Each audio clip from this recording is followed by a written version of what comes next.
And we are live. This is Dark Journalist. What a fantastic crowd we have out there in the ideas from tonight already. Of course, tonight I am joined by the lovely Olivia. Hi, everybody. And Olivia, lavender blue, dilly dilly, lavender green. That's Gene Vincent in the blue caps, except no substitute. There's something very special about blue that we're going to get into tonight, especially with this revelation around KONA Blue. And part of the things that I've put on the record about blue in relation to the secret UFO file program and the secret space program, this is going to be crucial as I'm going to show you the code for KONA Blue.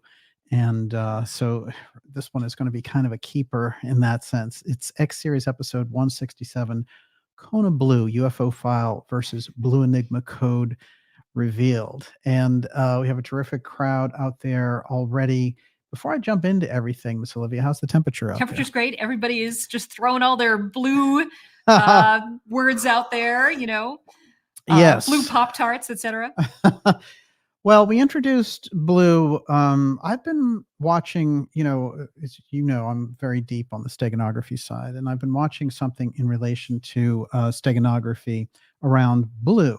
Now, X-steganography, of course, is something that we brought forward as far back as 2017, and then it just exploded everywhere, including with X and Elon Musk and all the rest of it. But what it really is, there's no great mystery, in fact, once you see it. And the steganography is that it relates to these advanced programs that are moved through these different government agencies, and how they adopted X and X steganography as the means and the naming nomenclature for doing this. Now, it's very interesting because once you get deeply into it, you can see it was adopted in the 20th century for secrecy in those high-level programs. However, and to the 21st century, of course, where the big X-Tech reveal is on its way. But if you go further back, the thing that I discovered that really, I think, set this whole thing about steganography off is that it was related directly to the mystery schools. So then we have a whole different layer involved in terms of secrecy that takes us all the way back through the Hermeticism, through Pythagoras, all the way back to the Egyptian Book of the Dead and the Atlantean period. So you can see how deep steganography goes. And this episode is going to be loaded with steganography. So I'm going to give some descriptions, brief descriptions of what steganography is.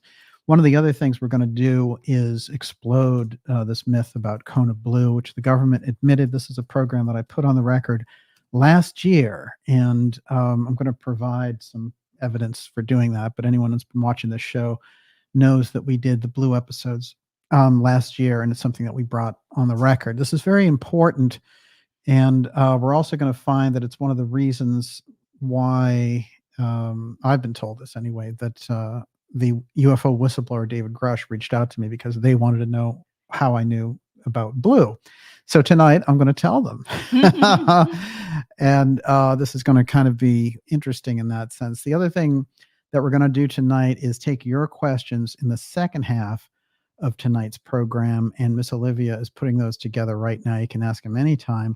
While I have your attention, especially if you're new here, sign up for our newsletter at darkjournalist.com. It's a free newsletter, but we have some amazing things that are coming up for you, including tonight's show. But our only way of getting around this kind of intense, and I do mean intense censorship that we've been experiencing, is to use the newsletter as the great pipeline and the way that we can communicate. And of course, that's a free newsletter that you get once a week and lets you know about the incredible interviews that we have coming up for you. Fantastic X episodes and events and documentaries.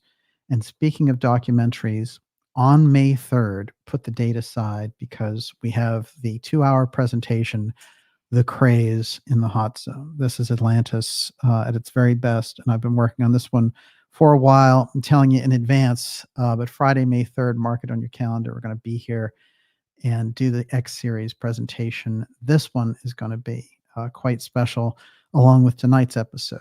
So before we go any further, Miss Olivia, how are you doing out there? Good. Pono8888 says, I was thinking about Kona like weeks ago. There's the longest runway. I think it's over 13,000 feet. It's a backup at the space shuttle can't glide into Cape Canaveral, Florida.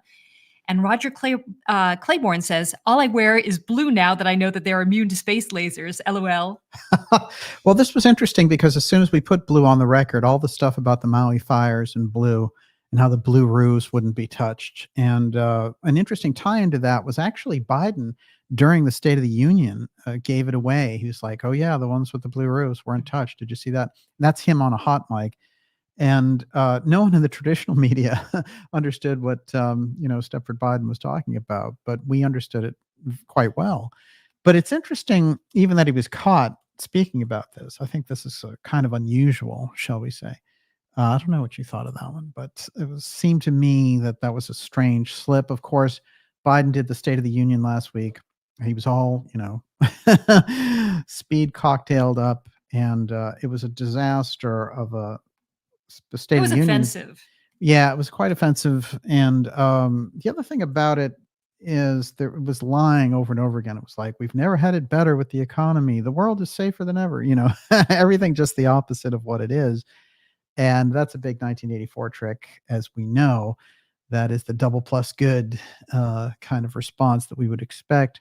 But there's a lot going on politically. I do want to address a couple of things about election 2024 before we get into everything tonight. And tonight's episode, I do want to remind everyone who's just coming in, this is going to be a powerful explanation of the code for KONA Blue and Blue Enigma that we brought on board last year, and which the government just recently revealed. And of course, we have a number of things about KONA, which is that it's a location in Hawaii. Apparently, has a lot of space tie-ins. Incredible observatory there, backup for the space station, as someone just mentioned. There's a lot of space-related things going on there, and of course, it's actually of popular color in a number of new car models as well. We've been saying, get your KONA Mustang, as it were. But KONA, I'm going to give you a little hint of it right now before I go into the political side. KONA is an anagram, or an acronym rather, and I'm going to explain exactly how that code works and what it's all about, and also the strange fact that in these reports it says that it came through the Department of Homeland Security. You might ask yourself, what is the Department of Homeland Security doing around UFOs? Well, this gets very interesting, as they handled many of the UFO hearings last year. Not a lot of people mentioned that. So strange indeed. We're going to give an update on those. I wanted to address something that came up about Bobby Kennedy's campaign. Now, we know the Biden campaign's a disaster. He should be the easiest opponent to take out. And aside from the legal warfare against President Trump, he should be a walk-in for this one. But the thing about it is, they have tremendous, when you have the White House, you have tremendous resources and a lock on that DNC, all of the Republicans who don't want Trump in, all of that money, et cetera. And one of the other things I find interesting when we get into this is you are looking at an election setup with one of the weakest candidates on the presidency, period, which is President Biden. So Trump and Kennedy, therefore, the two forces coming in, should be able to eliminate Biden with ease, unless they cancel each other out. And there are some aspects that are making it look like this. Now, one of the things I can say is that, it's leaked out that Bobby Kennedy was going to choose either Aaron Rodgers, who's a quarterback for VP, the New York Jets quarterback, or the former governor and television personality, Jesse Ventura. Now, there's a lot of problems with this, and I'm going to skip the Ventura thing because Bobby already said I need to reach young people with my choice, and I know that Jesse's in the 70s, and it was an unusual thing to bring in. But Aaron Rodgers is a quarterback. He's a football star, and that's to his credit. And if Bobby admires the fact that he's into athletics and he's outspoken, and he was against the pharmaceutical companies, that's great. What you do with a guy like that is you put him on a panel about youth awareness, when it comes to these things, or you put it on like a Get Fit panel for the presidency. You don't make a 40-year-old quarterback for the New York Jets your VP. What is going on in the Bobby Kennedy campaign? I've talked about this with Miss Olivia, and I'm going to do an emergency broadcast to the Bobby campaign directly. Not tonight, but I'm going to fit it in there over the next week because this is getting ridiculous. And his campaign, which started off with tremendous promise, he was the candidate with the issues, and he was the candidate who really had everything going on. For me, what's happening, I think, with the Bobby campaign is, it's becoming more and more of a kind of like a celebrity show. It's got that reality show celebrity thing going on. This is a very serious opportunity. Bobby doesn't have any experience in government, so he needs someone on the VP side who would counterbalance the fact that he doesn't have legislative experience, for example. And somebody in that campaign, I believe the management of the campaign, which I suggested that they should be taken out and fired and replaced, moved into something that they can handle. Nothing personal, but hey, this campaign has gone into a tailspin. So this is very unusual, and it might be headline grabbing, but it's just the wrong kind of headline that you want, So there's a very big problem, I think, with Bobby's campaign. We need to look at it through this lens. The announcement's coming on March 26th. It's already been leaked out heavily. Bobby still has a chance to reverse himself and go around all this. Somehow he missed Tulsi Gabbard, which was a much better match, and also somebody who had political experience.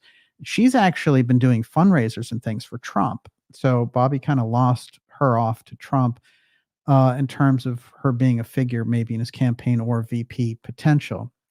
So RFK, this whole thing about Aaron Rodgers is a disaster in the works. And anyone who cares about that campaign, get the message to him. This is unacceptable.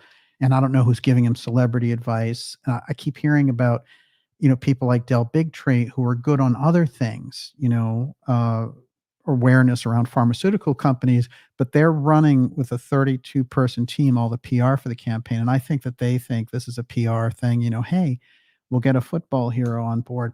You can't run the country that way. Think of what Bobby Sr. would do. He would never choose a sports star who's an active sports star and a 40-year-old guy who has no idea how to run the country. It's ridiculous. It's one of the most absurd things in the world. It makes it seem like it's a very unserious campaign. And if it's unserious, then we should all know that right now. So as I've said before, love Bobby, love the campaign that he wants to put across. He's got the great issues. The campaign that's being run is, unfortunately, and I say this being, someone who's really behind him in a lot of ways, and he has the great kind of Camelot legacy to come in with. But these moves on behalf of the campaign, I think, are atrocious. So I think they could shake the whole thing up, fire the campaign manager, and choose a different VP, and get Aaron Rodgers out there as a spocesman to get the youth vote out or whatever. But he's not VP material. What do you think? It's absurd. It's idiocracy. It's something else. And I'd rather save all my criticism for Biden, but this one, if Bobby really wants to do something in this campaign, unless it's just a flash thing, and in that case, it needs to be looked at seriously, because if it drains votes against Biden, then that's a problem. And what I can say is that the campaign is at a critical juncture right now, and that Biden is the weakest candidate for re-election in recent history that I can think of. I can't think of anyone worse, and if you can't, the only way to take him out is to split the opposition. And this may be what is going on here. We'll take a good look at it. Everyone, you're watching X Series 167. This is KONA Blue UFO File versus Blue Enigma, code revealed. We're going to be taking your questions in the second part of tonight's show. Before I go any further, Miss Olivia, what do you got? I just want to throw this in. Robert Scott said, "What, was Admiral Stockdale no longer available for VP?" Isn't that the truth? Well, for me, look, I like the issues, and I like that somebody like Rogers would stand up against the machine and all this kind of stuff. But he's not VP material. Whatever gave Bobby that idea? And No, I mean, I actually early on gave money to Bobby's campaign and decided not to very quickly, and pull back from that support. And I consider it insulting. This is not a serious campaign. He is not seriously running for president. Well, I like Bobby. I've had Bobby on the show, as many of you may remember, and they did, in fact, remove that incredible interview, and we put it up on Rumble in the band section on Rumble there. But so I have a very strong feeling that Bobby's somebody. He's very capable. He knows the issues very well. He's got all the issues dialed in. So one of the things that was going on there was the potential for him to have some kind of a relationship with Trump that would make it more of you know, a teamwork effort, so that they'd be on some kind of the same team thing going after President Biden. That's what they need to do. This other thing, I don't even know what it is, and like I said, wait for 28 might be the code word for it. But in any case, you can't have a 40-year-old, quarterback as your VP. That gets, that really. And I heard he was considering other people who were from like the Discovery TV channel and all that. I mean, I don't know, what happened to the serious tone of the campaign. There's tons of people who are out of politics now, but have that political experience.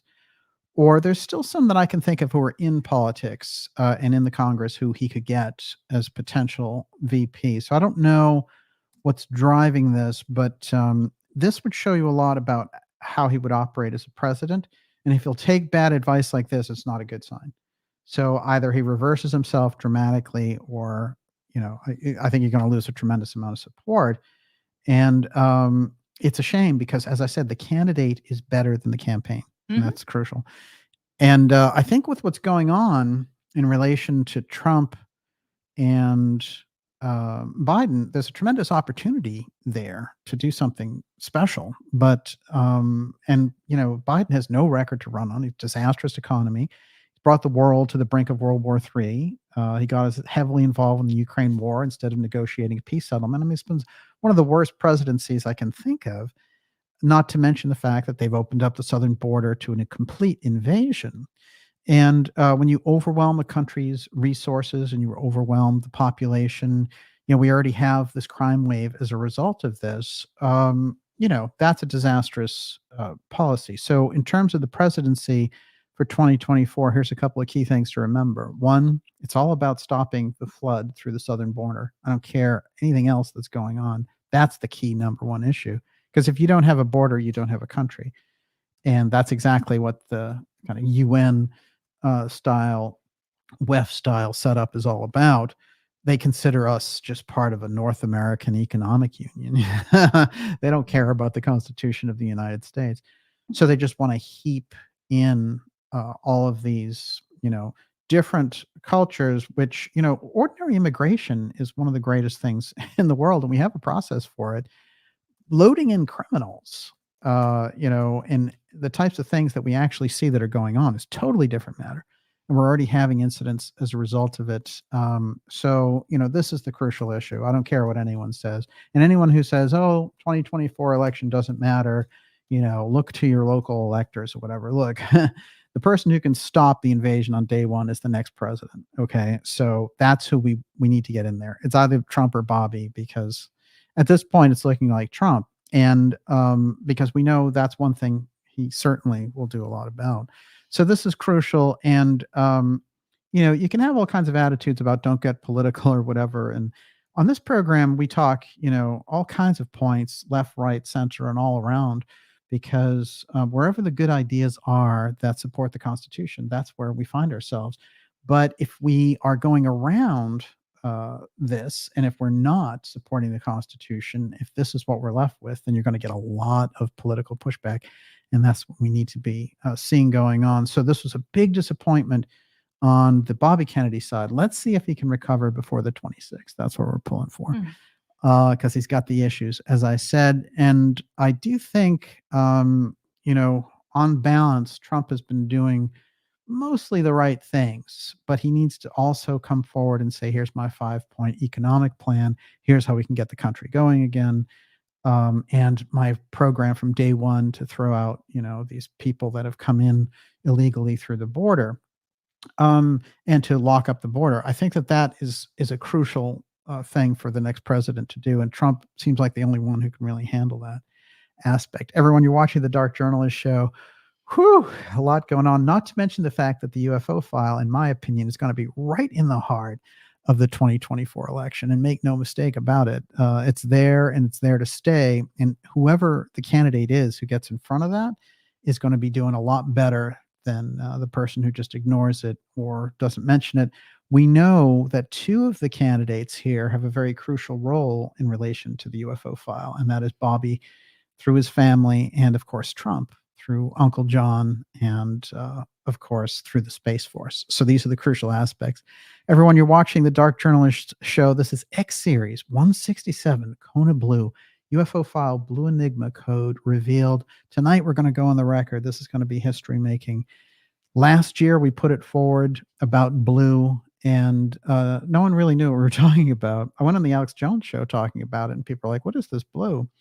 Well, KONA Blue has just been revealed by the government as the name of the crash retrieval program, but supposedly they never used it. They just, they had this name, but they never used the program, if you want to believe that. I'm going to read from their documents, and I'm going to show you what KONA Blue actually means and is all about. In the second half of tonight's program, we'll take your questions, and Miss Olivia is taking those now. Before I dive in to KONA Blue, Miss Olivia, take it away. I actually wanted to know how you found out about KONA Blue, who released that information and when was it released?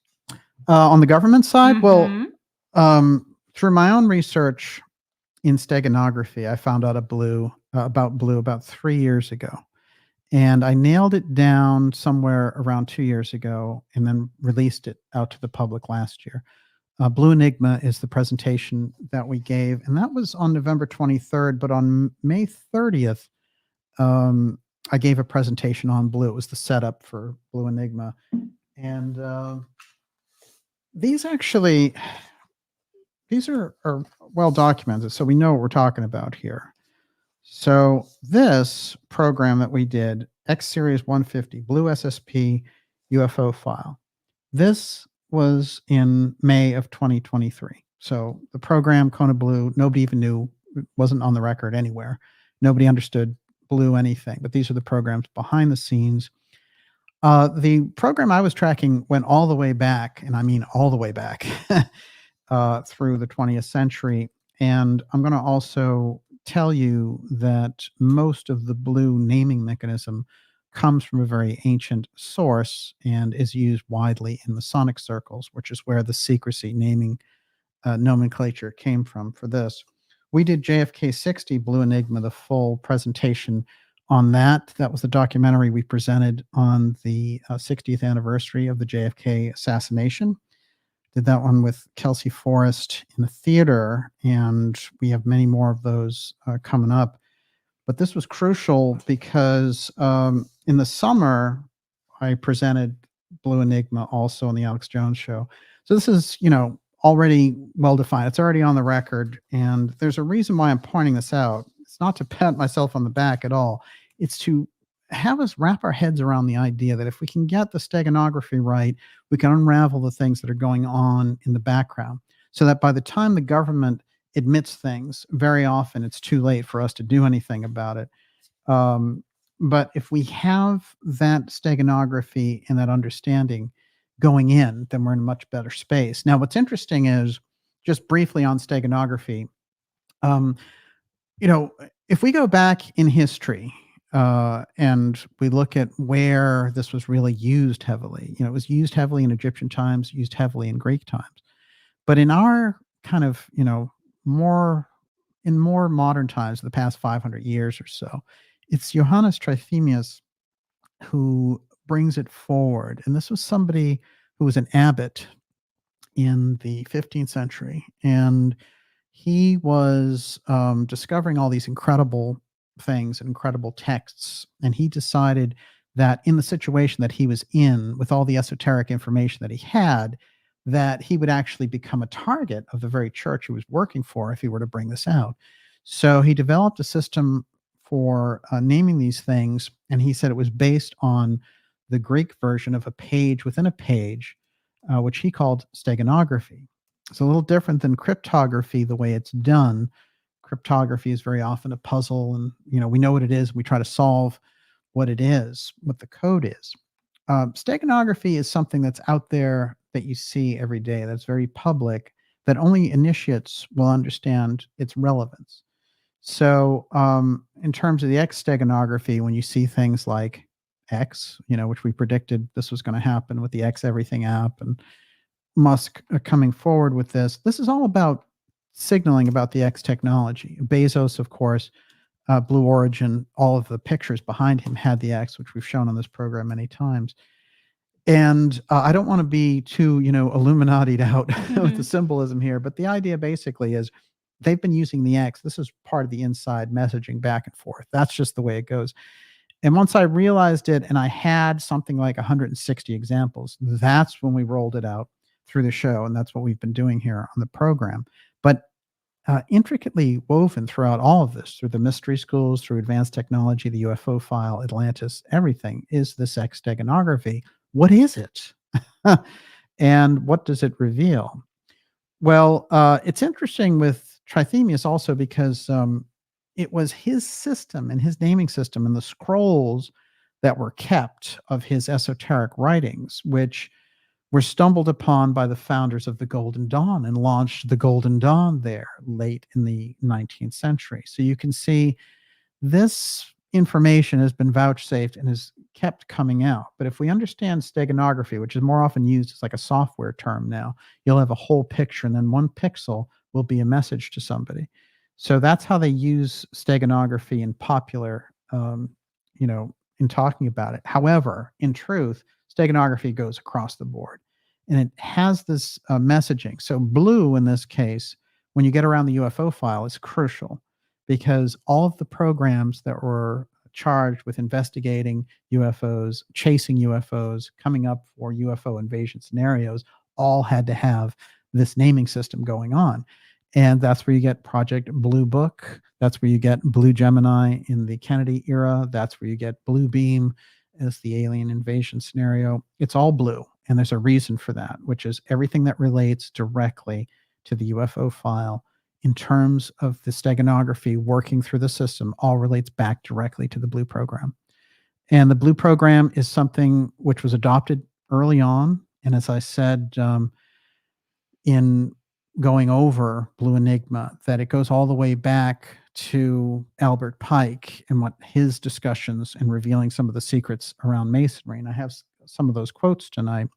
But this is how they injected that ancient system of names. And in this case, the color was going to be absolutely crucial. But when it comes to the UFO program, inside the UFO file, if they're dealing with it outside in the public, they need a way to track it without having to brief everybody nonstop who's working on it. So they use blue as the identifier. And so this is something I went out on a limb to present last year, bringing you guys on board, and everyone in the ideas room heard it first. A few days ago, the government confirmed it. This is important too, because they try to debunk it while confirming it, which is always, that's the real exciting. tell. So let's go over a little bit of what they said, and then I'm going to show you what the code KONA side means in relation to this. Everyone, you're watching the Dark Journalist Show, X Series 167, KONA Blue, UFO file versus Blue Enigma, code revealed. Taking your questions in part 2 of the program here with Miss Olivia tonight. We just did big presentation last week, which was all about the UFO file secret and NASA psychics and aerospace assassins. Just really powerful combination of our last 2 documentaries there. And we have that big one coming up for you May 3rd. This is all about the craze in the hot zone. That's our key Atlantis presentation. You don't want to miss it. Mark it on your calendar now, even though I know we're about 6 weeks out from that. Okay. DoD review debunks UFOs, reveals KONA Blue project. Okay, this was last Friday. This is a week ago now. So they've gone on the record. Here comes KONA Blue, which we revealed last spring. Okay. And it says DoD reviews and debunks UFOs. The Defense Department on Friday released a comprehensive review of the nation's classified government programs. Now, I want to say this as a warm-up to some of this information. What's been going on behind the scenes was that they wanted to create a UFO defense office, but also some of the hassle involved, including the controversies around some of the people who were being sent out by the CIA, including Lou Elizondo, Chris Mellon, and others, created a problem for how they were going to roll out the UFO threat, which is why you're seeing pushback from inside this thing to wall it off again and represent the idea of the UFO threat. They don't want to use the sloppy CIA version of the threat. They want their own thing to go through. That's what Arrow was all about. The new report ordered by Congress was compiled by the Defense Department's All-Domain Anomaly Resolution Office. That's Arrow. And Sean Kirkpatrick was the guy who was running it. This is the guy who shoots down everything. Nothing's a UFO. Forget about it. Forget about it. Mm-hmm. And, this guy is very standard. I mean, I don't believe anything that he says either. But I think what they're involved in now is getting rid of their own BS operators, the troll aspect of that contingent that was rolled out by the Central Intelligence Agency as part of a UFO threat wave in 2017. That whole TTSA piece is kept alive and well funded, and one of the major figures at the center of it is Chris Mellon, who I had my own online tete-a-tete with as a Defense Department official, and this is the guy who's been behind TTSA. He kept Elizondo going, and he's kept what is that? I think it's okay. It sounded like a video playing over there. Okay. Mm-hmm. The new report ordered by Congress was compiled by the Defense Department's All-Domain Anomaly Resolution Office and said that there was no evidence about extraterrestrial activity, nor had efforts been taken to withhold such information from the government, which is ridiculous. Okay. But this is the Arrow report. And again, I want to reiterate that one of the things we found out, there were all these hearings last summer, of course, with the UFO whistleblowers, Air Force Major David Grush. And this is somebody who said, I've been told that we have alien bodies and crash retrievals, and I know where they are. And it was just like, anything they asked him, he said, I can tell you in the SCIF, in the super secret SCIF, but not in public. And this is a very convenient thing because they couldn't get him in a SCIF because he didn't have the security clearance anymore. So it's that kind of posturing that gets the media rolling on this. Of course, I spoke to David Grush last December. I went over this, and one of the things that he instructed me, and I talked to him seriously about what he was trying to do, but it became very clear to me that the person holding the golden leash was Christopher Mellon. And so he said that, he told me that he couldn't do things with me in talking about this because of DOD official Christopher Mellon. That's the fact. And I've put that on the record, and the Mellons freaked out and all that stuff. But those are the facts. So when you have congressional hearings, I sent that off to the people in Congress who are dealing with it also, because if they think, if there's even a remote chance that somebody like Burchett or Luna think that they're bringing forward UFO disclosure using these CIA controlled people, then they totally have it wrong, and they have a right to know if these people are controlled. Well, I put it on the record that Christopher Mellon was controlling Grush. So that's kind of a backdrop to this as well. The documentation covered all the investigations completed from 1945 through the present and included examinations of unclassified and classified archives. There was a way for Arrow to study this and just maneuver around saying, that one's too hot for national security, we can't let it out.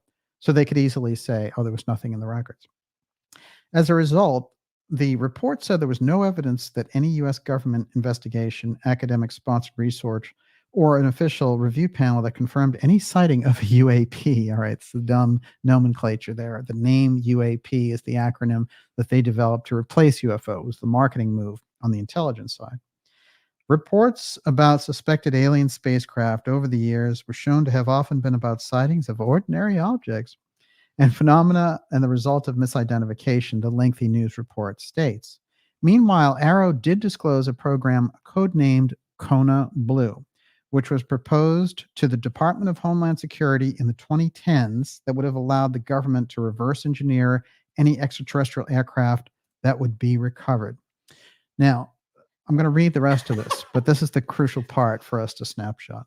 KONA Blue, the subject of several conspiracy theories, was rejected, supposedly, by the Department of Homeland Security they wouldn't be running the UFO aspect anyway, which said it was lacking merit. Yeah, sure. And no aircraft was recovered. It's critical to note that no extraterrestrial craft or bodies were ever collected. This is in the report. This material was only assumed to exist by, now ready, KONA Blue, but all in caps. Blue Book, Blue Gemini, and the subsequent Blue programs referring to the UFO file inside the government are always in caps. So, the entire words have to be in caps because that tells you the level that they're on. It's literally that simple. And KONA Blue was eventually reported to Congress by Deputy Defense Secretary Kathleen Hicks in a spirit of transparency. And here it came tumbling out. So this is right in the center of everything.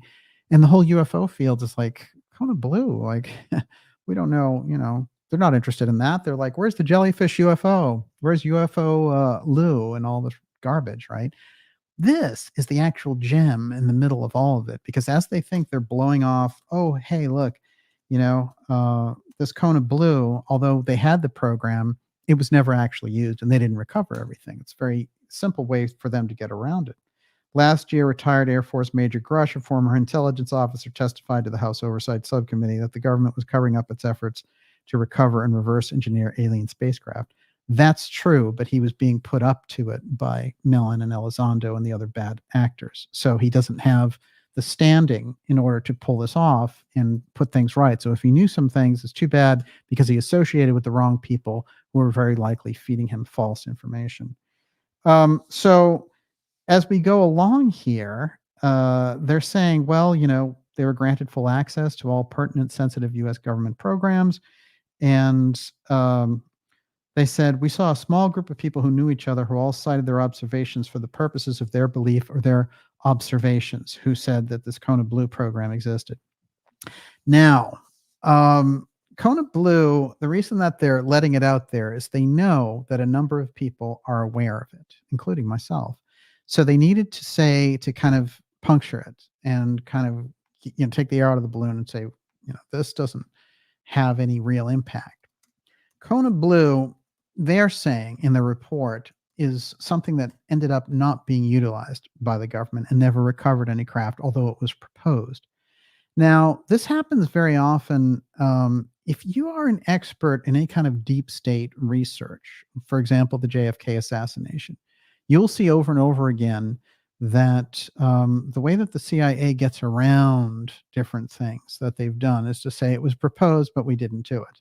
So yes, you're right. There was a proposal and wasn't that bad of us to do the proposal, but don't worry, nothing ever happened with it.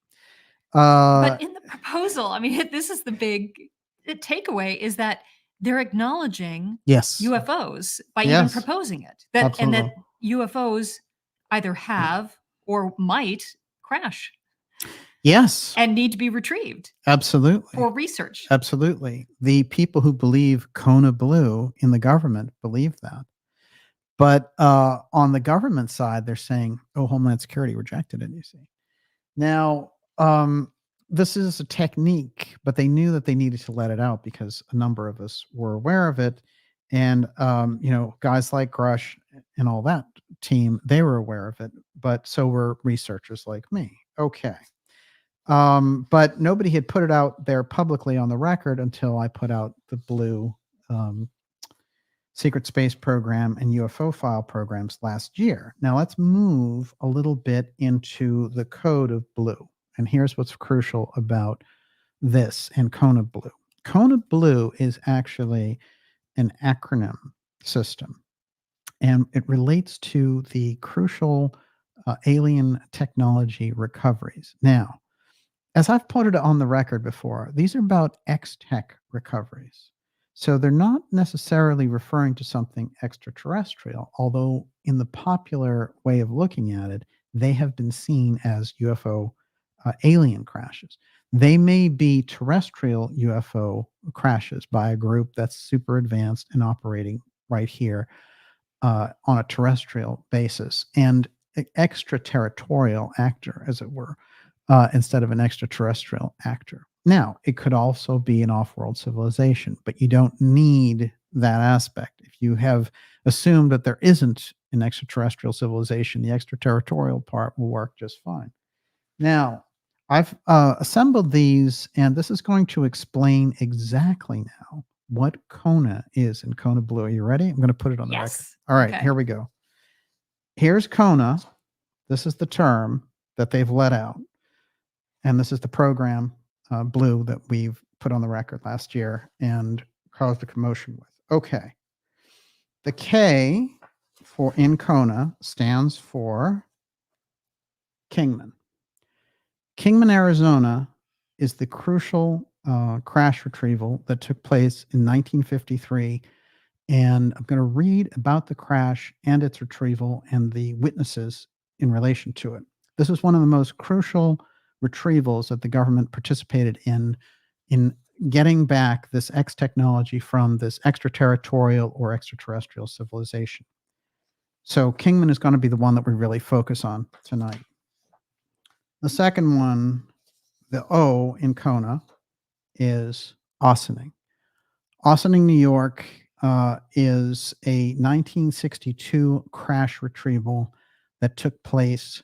And subsequently, this would also become the home of Andrei Puharich in developing the Space Kids and his psychic ventures with the Nine.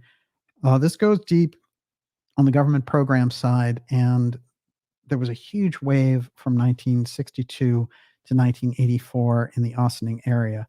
There's a reason for that. We'll get into it as well. So K is Kingman, O is Ossining, N is Nellis.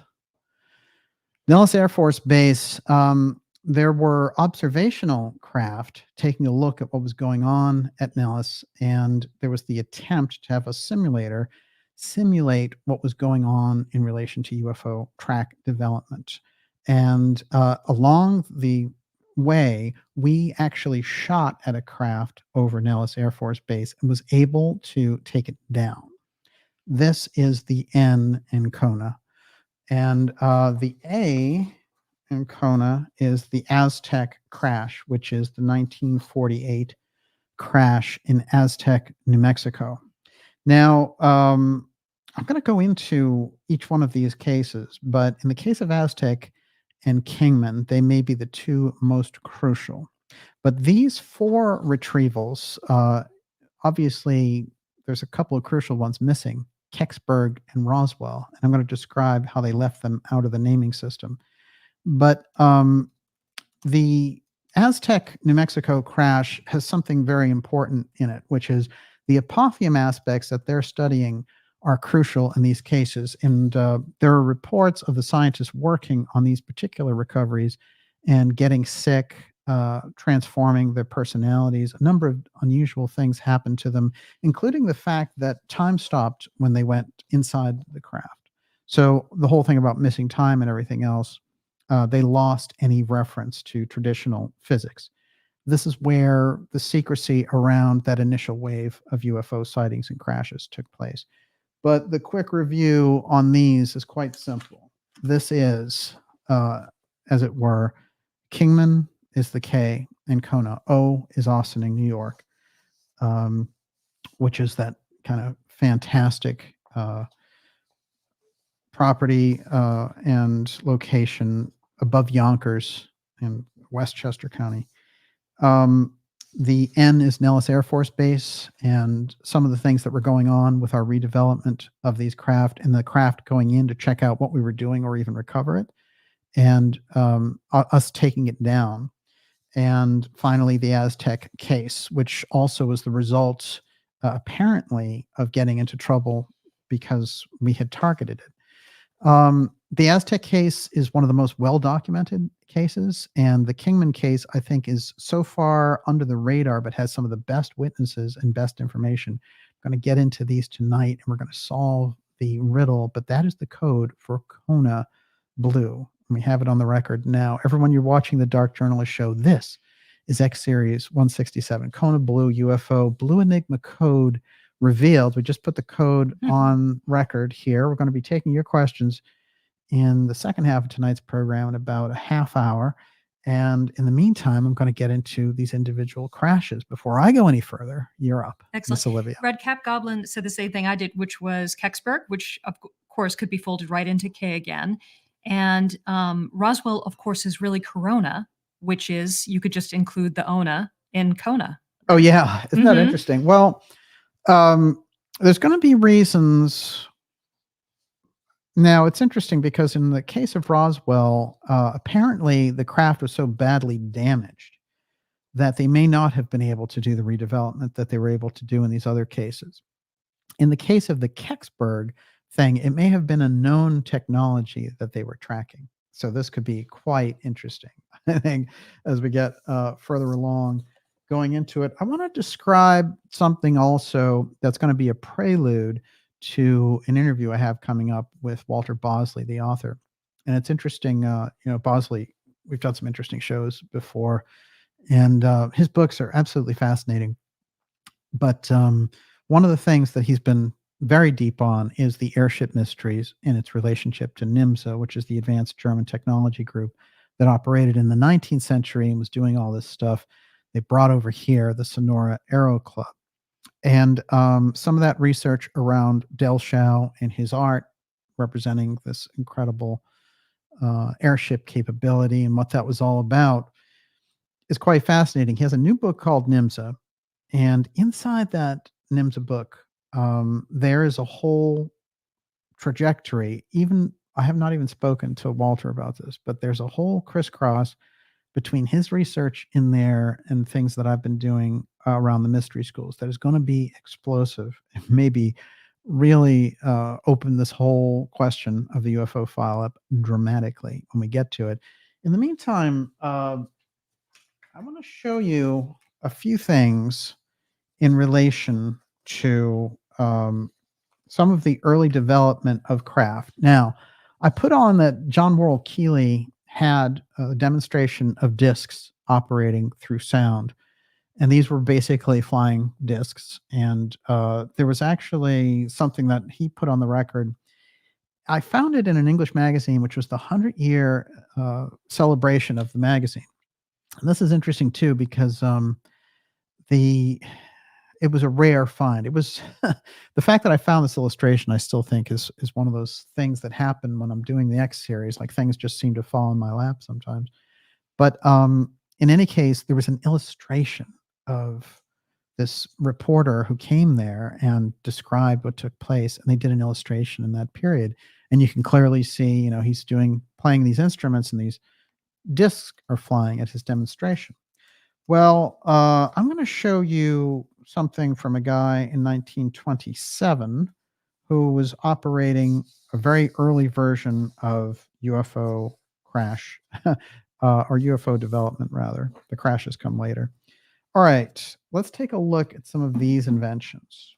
All right, this is an invention from the late 1920s. Take a look at that, Miss Olivia. It's quite beautiful, actually. Yeah.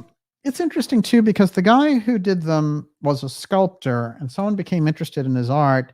And then all of a sudden, things started to open up in relation to this. Here, in a lot of his motors and things, there's some steganography. But these are drawings from the 1920s, which clearly show somebody was in the know and already quite advanced when it came to the idea of flying discs and flying machines. Now, I'm going to go deeper with him, but his story came out in 1950 originally, although he's been largely forgotten. And strangely enough, I was watching a series of financial videos trying to get a handle on how the traditional financial centers work. And I tracked back this one guy's reporting on financial things. And it just so happened there was this episode on Bloomberg, and it was all about this guy's art that was discovered. And then there was all this flying disc stuff in the middle of it. So I went on a little tangent finding out about him. But this story, in 1950, the man who invented flying discs, and that is the San Francisco Chronicle. They did a whole piece on him. And this was in 1950. I have his patents in the 1940s, and we have the drawings from the 1920s. The idea of these advanced craft being operated by a small group of people or someone picking up on this technology earlier on and developing it behind the scenes is crucial to anything else that we're going to talk about in relation to Blue. Keep it in mind. The saucer thing was already there, and you could look at these other things that took place in 1947 as an attempt to finally bring that technology out and exploit it, as it were. But those drawings are quite fantastic, and I'm actually going to put some of those uh, up. So what are those in drawings relation. of? Like that one right there on top. They call it a. He has a name for it, which is a quadcopter. But I have Whoa. more. Yeah, I have more So about him. they are airships. They are indeed. Okay. And what's interesting is this one is dated. Yeah, I wanted to put this one. The guy's name is Alexander Wegers. Spell the last name? It's Weygers. And he is from California. And he, with a series of his patents, writes to these aerospace companies saying, look at this amazing stuff I can do. There's a series of these letters. I have like 6 of them at this point. But let's again look at some of these craft. Just to reinforce that point that long before the Roswell crash and everything else, these things were out there, and this is human technology. So let's take let's really lock that in. This is the disc copter. Okay, this is something that he developed in 1930. Look at this. I mean, that is basically what we're seeing later as these flying saucers. If you want to take a look at that, Olivia. Yeah, it's amazing. Quite remarkable. Now, think about this. The craft, I have some kind of other interesting art for us tonight. The craft that was recovered in Kingman, Arizona, which is the next one that we're going to go to. The Jetsons. Right. There's no question. This guy, yeah. And, I guess you could legitimately say, well, he had great ideas, but could it actually fly? When you look at the outlines of what he has there, he already has flying discs, the whole UFO thing, the flying saucer all worked out, design wise, certainly in the 1920s and 30s. This is a drawing of the craft that was recovered in Kingman. And, you can see this could just be a more advanced version of what we were just looking at. And that leaves you with the beings that were found inside. Now, this is an interesting thing that gets left out. The beings part, you'll notice that really this is left out of everybody's stuff. So all the Elizondo phony CIA stuff, when he came out, was all about a UFO threat and these, this UFO threat in the sky, the UAP is coming for you. And there was nothing in Mellon's work in relation to this. Grush mentioned something about dead bodies, but that could have been like a trial balloon to see if they could get this whole program off the ground by bringing it in. And it was eschewed by the likes of Leslie Kean and others who just said, oh, no, like I didn't know he was going to talk about that. So that might have been him operating on his own. But all of those people have left out the very crucial aspect of the beings involved. Of course, this is, if you're going to get to the bottom of the UFO mystery, you have to get to who's operating them. And over again, you find when it comes to the research around that, you'll have to go to people like John Mack and the people who studied Ray Fowler and others who studied the abduction scenarios, Bud Hopkins. That's where you get the real info that's crucial. This other thing about, can we figure out their G-force and all this kind of stuff? No. That's not the crucial aspect. In fact, that's a deflection, as it were, because when you're dealing with the level of experiences that people have had, to just brush all that aside and go for the mechanics seems disingenuous, because who's operating them after all?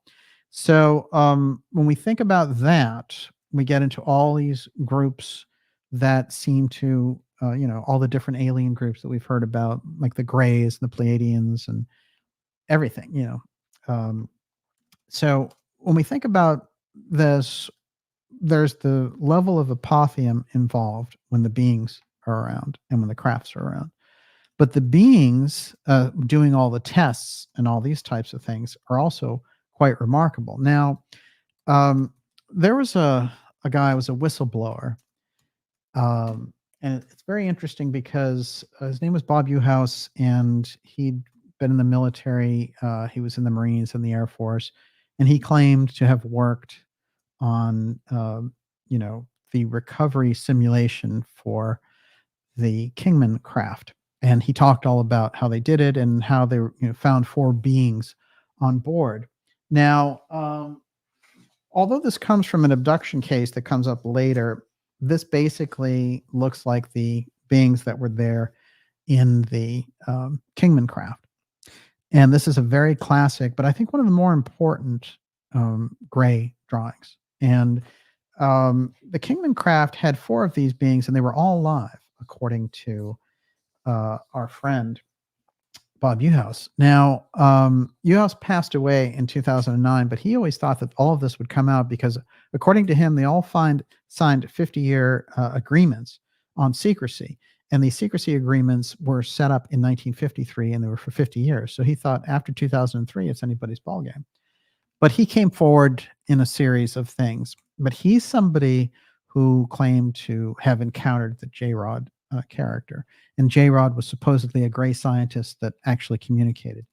But the way that he told it, I've always heard fantastic things about J-Rod, and it always seemed like it wasn't very credible. The way that he told it was a little bit different. But one of the interesting things that grabbed me was the voice simulation aspect that he said took place whenever J-Rod would speak. So if you would say something in your voice, he would imitate your voice. And then the next person would ask something, and then he would repeat it to them in their voice, and he could do male, female. He could do anything like a parrot. So whoever was operating inside there, whatever group that was, they had a lot of unusual abilities. And what's interesting to me about the Kingman piece with Uhouse is that he doesn't say anything about telepathic communication.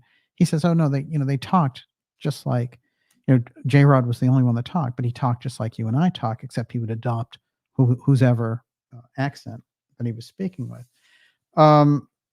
This is interesting, and there's a few artists out there around the secret space program who have covered from the descriptions of the Kingman craft, and this is what they have to say about what it looks like. Wow.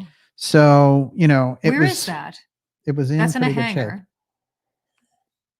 Yes, that's in a hangar. It was eventually brought to Wright-Patterson like everything else. And in this case, unlike the Area 51 stories, which I think Area 51 got out of the business a long time ago, but I think Wright-Patterson was used and is used. A couple of things about the actual location. This is the location where the Kingman craft went down, and supposedly that is a feature of the crash that still remains. And this, again, being the general location out there in Kingman, Arizona.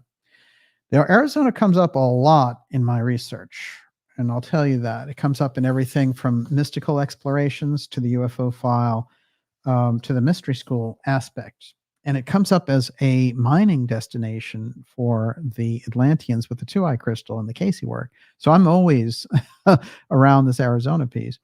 One of the things I want to say here for us to keep in the back of our heads is that Edgar Casey went on a very strange trip with the gentleman he was giving readings to, who would eventually develop FM radio, Mitchell Hastings. And what's interesting is they got together and they went out there because, based on a series of readings, there were instructions about where to go for this particular type of lapis. And in the readings, they called it the singing stone. There was a large piece of this rock, this lapis stone, in the Metropolitan Museum of Art. And it was very unusual because a number of people would go there and claim to have all these experiences with it, and also that they could hear it singing. So this guy wanted to know a lot about it, and he got a lot of readings from Casey about it. And Casey said, "Well, look, they took it from this particular mine, and that particular mine is so potent that, if you went there, you could get the same type of stone and study it. This is what the Atlanteans used, etc. So they take these readings and they go down there, and in the readings, they actually say, this is the person that you need to look for. Um, and, at this point in time, Casey's unusual abilities were getting around. And so by the time this inventor, got a hold of him, he was like, reading all these fascinating things about Casey. And Casey was kind of at a zenith in this point, and he decides, I'm going to go with this guy, and we'll both go to Arizona to mine this kind of remarkable Atlantean lapis stone, what he called the true lapis. And it may not be what we generally known as lapis. Um, so they both go down there, and it's very interesting because Casey keeps a kind of a running diary of how the things that happen to them. There's so many sort of apparitions along the way, but one of the odd things that happens to him is as soon as he gets near to the mine in Bisbee, Arizona, he starts having a series of flat tires. And as a matter of fact, he records 5 flat tires in one day. This is like attempt to thwart him as he's going forward into this activity. And they will report that when they get to this mine and they ask for the individual from the readings, the guy who runs the whole thing now says, well, as a matter of fact, yes, that guy did run it, but he ran it 100 years ago. So he's not even alive, and it's like, where did you get his name? And they didn't explain to him. Well, it came up in a psychic reading, but somehow Casey, when he was getting the information, was reading the information from over 100 years earlier. Quite remarkable, but it really left them in a strange, kind of bemused state, and they were confused about the whole thing. But while Casey was there, eventually they got into the Bisbee mine, and with the help of this very unusual redheaded girl. And while they were there, Casey, when he was doing his readings and when he was having psychic impressions, suddenly the things that he was talking about psychically were manifesting. So that's how charged the Bisbee mines were. Then there's another story involved here about him going over the border to Nogales. Is that it? Nogales. Mm-hmm. And it's Nogales. And in, or is it Nogales? Nogales. Nogales, that's it. I know there's a pronunciation thing there. What's interesting that I learned after reading all the material that was available about Casey going to Nogales in Mexico is that it was not Nogales in Mexico. It was Nogales on the other side, because it was a border town. It had the same name on both sides, and it was the side that was on Arizona. That's where he went. And in any case, they brought a number of unusual things back with them. The most unusual thing that happened during this was that Casey's mother, who had passed on, appeared before him and handed him a silver coin, which when he got back, his son, Hugh Lynn, who was always a little skeptical about everything, looked at the coin and said, what is this? And Casey described what happened with his vision of his mother and everything. And he said, well, it doesn't have any of the mark. It doesn't have that mark on it from the treasury. I'm going to call. So he goes and he calls the FBI to figure out if there were any that were made without this mark. And the FBI interrogates him as a counterfeiter and, takes the coin and never to be seen again. But there were a number of usual things whenever we get around this Arizona piece. We just passed the anniversary of the Phoenix Lights from 1997. And that was a major case that almost set the whole thing up in relation to this. When you get around Arizona, you're in the zone, as it were, of discovery along the psychic line and the UFO file line. And in the Casey story, I think we find a great deal in it. Everyone, you're watching the Dark Journalist X series. This is X series 167, KONA Blue, the UFO file, and Blue Enigma code revealed. We're going to be taking your questions here shortly. It's great to have so many of you out there in the ideas room. I do want to say, especially if you're new here, that you should go to darkjournalist.com and sign up for our newsletter. That's a free newsletter, but it keeps us in touch with each other. And what's fascinating about that is we've been experiencing probably the most intense censorship that you can imagine in terms of anything that we post or any of the shows we have out or whatever. And what happens really with that newsletter is it's our way of getting around the whole thing.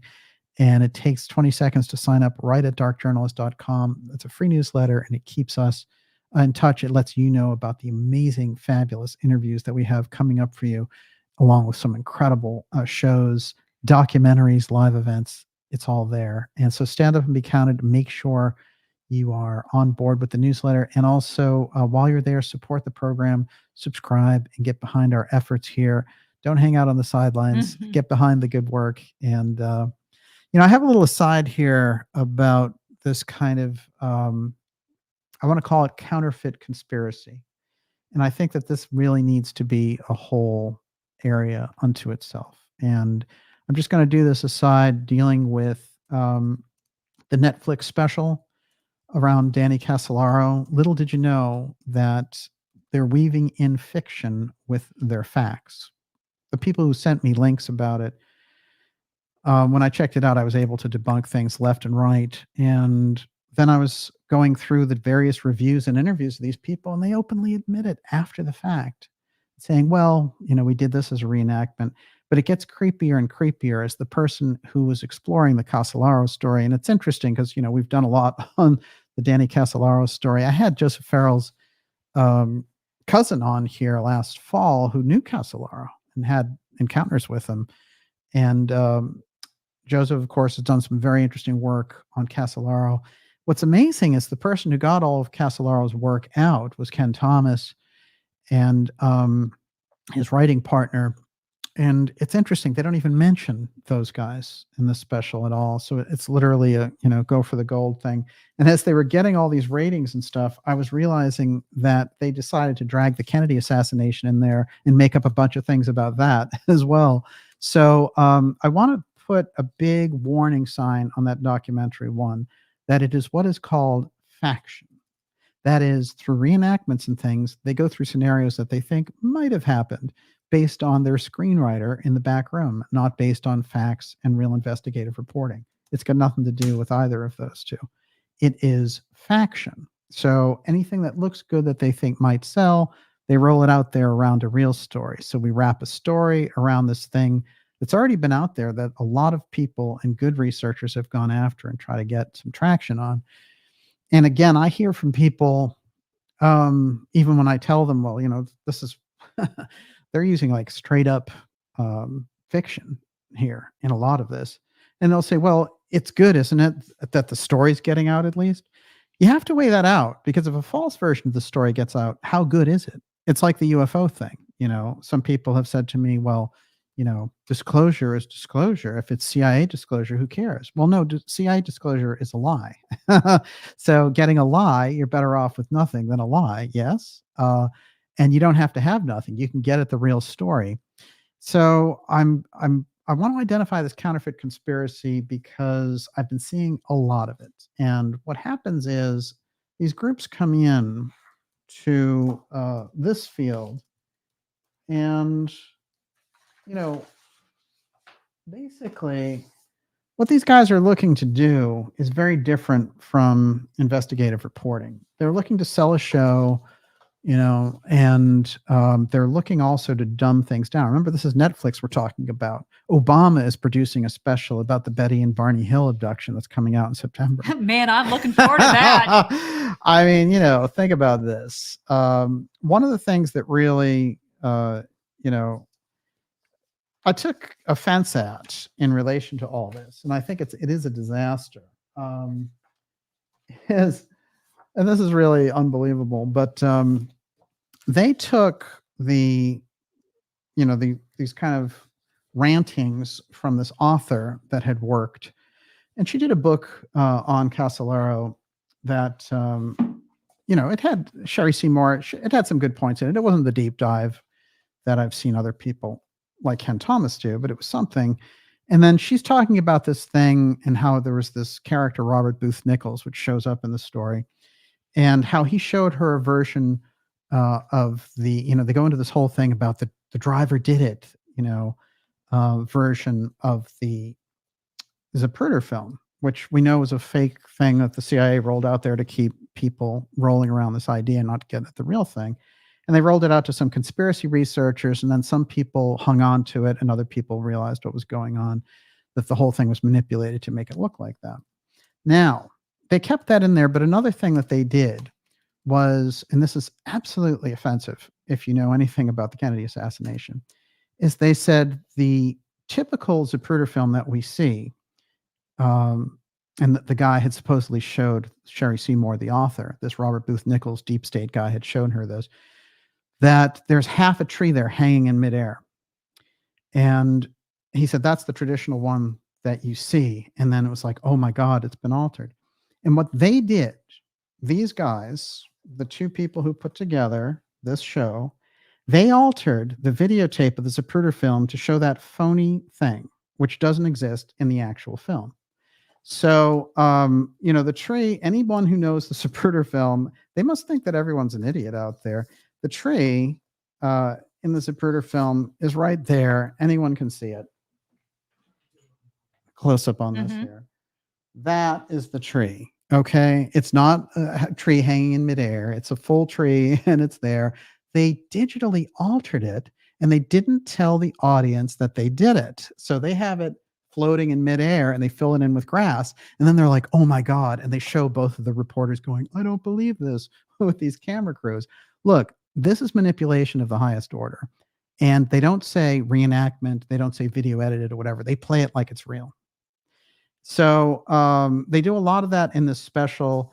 And there's some comments of it in the reviews, and even like Rolling Stone and these other people who are not very trustworthy, they're looking at this and they're like, oh, these guys are rolling a lot of fiction in with this. Okay. In the scene with the Zapruder film, it's a very subjective story that Sherry is telling. Sherry's a reliable narrator and has a very good memory, but she's telling an abstract story that feels haunted and creepy. So we chose a play-like Dogville way of depicting it, which speaks for the subjectivity of the situation. Yeah, let me clear that one up. You lied your ass off in relation to this. You altered that film and you pretended that was the real thing, and that's where the buzz around the thing came from. So you lied. Netflix isn't accountable. You're not accountable. And yet you actually are, and you should be. And anyone who has a Netflix subscription should ask for their money back or a free month because they were fed this pablum. Now, Traits, the reporter, continued.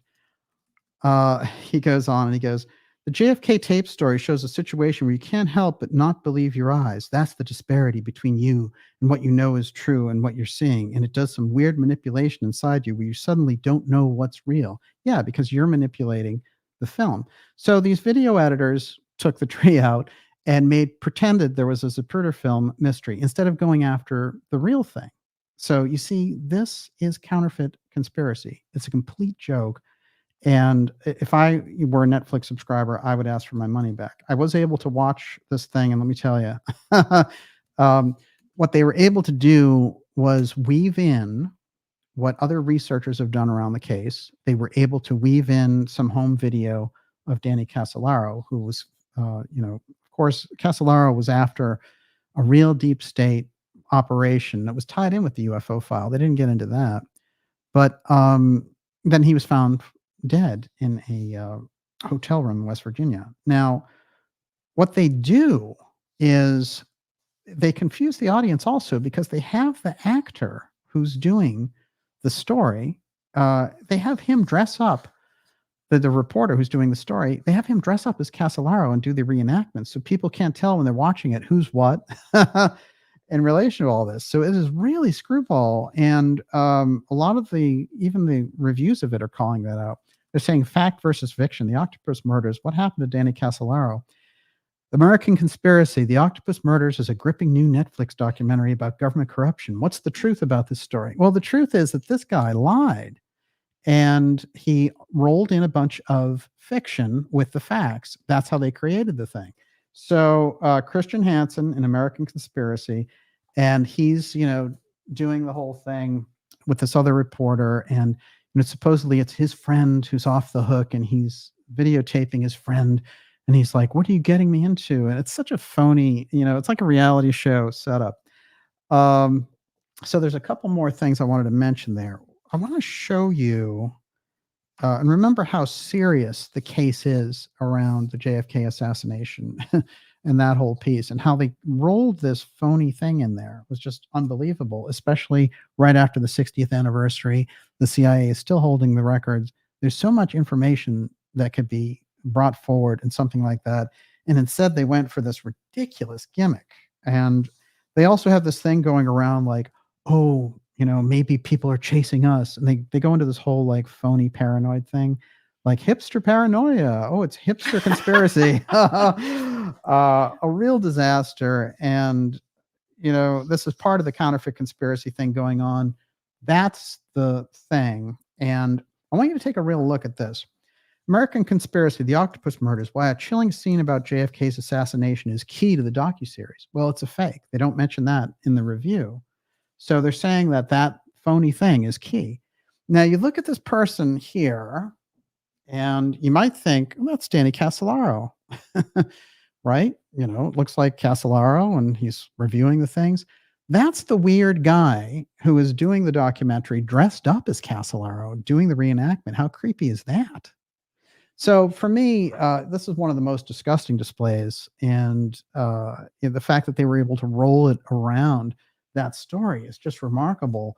And in the beginning, a lot of the promotion, they promoted this thing through the moon. It was like, oh, this incredible, revelations.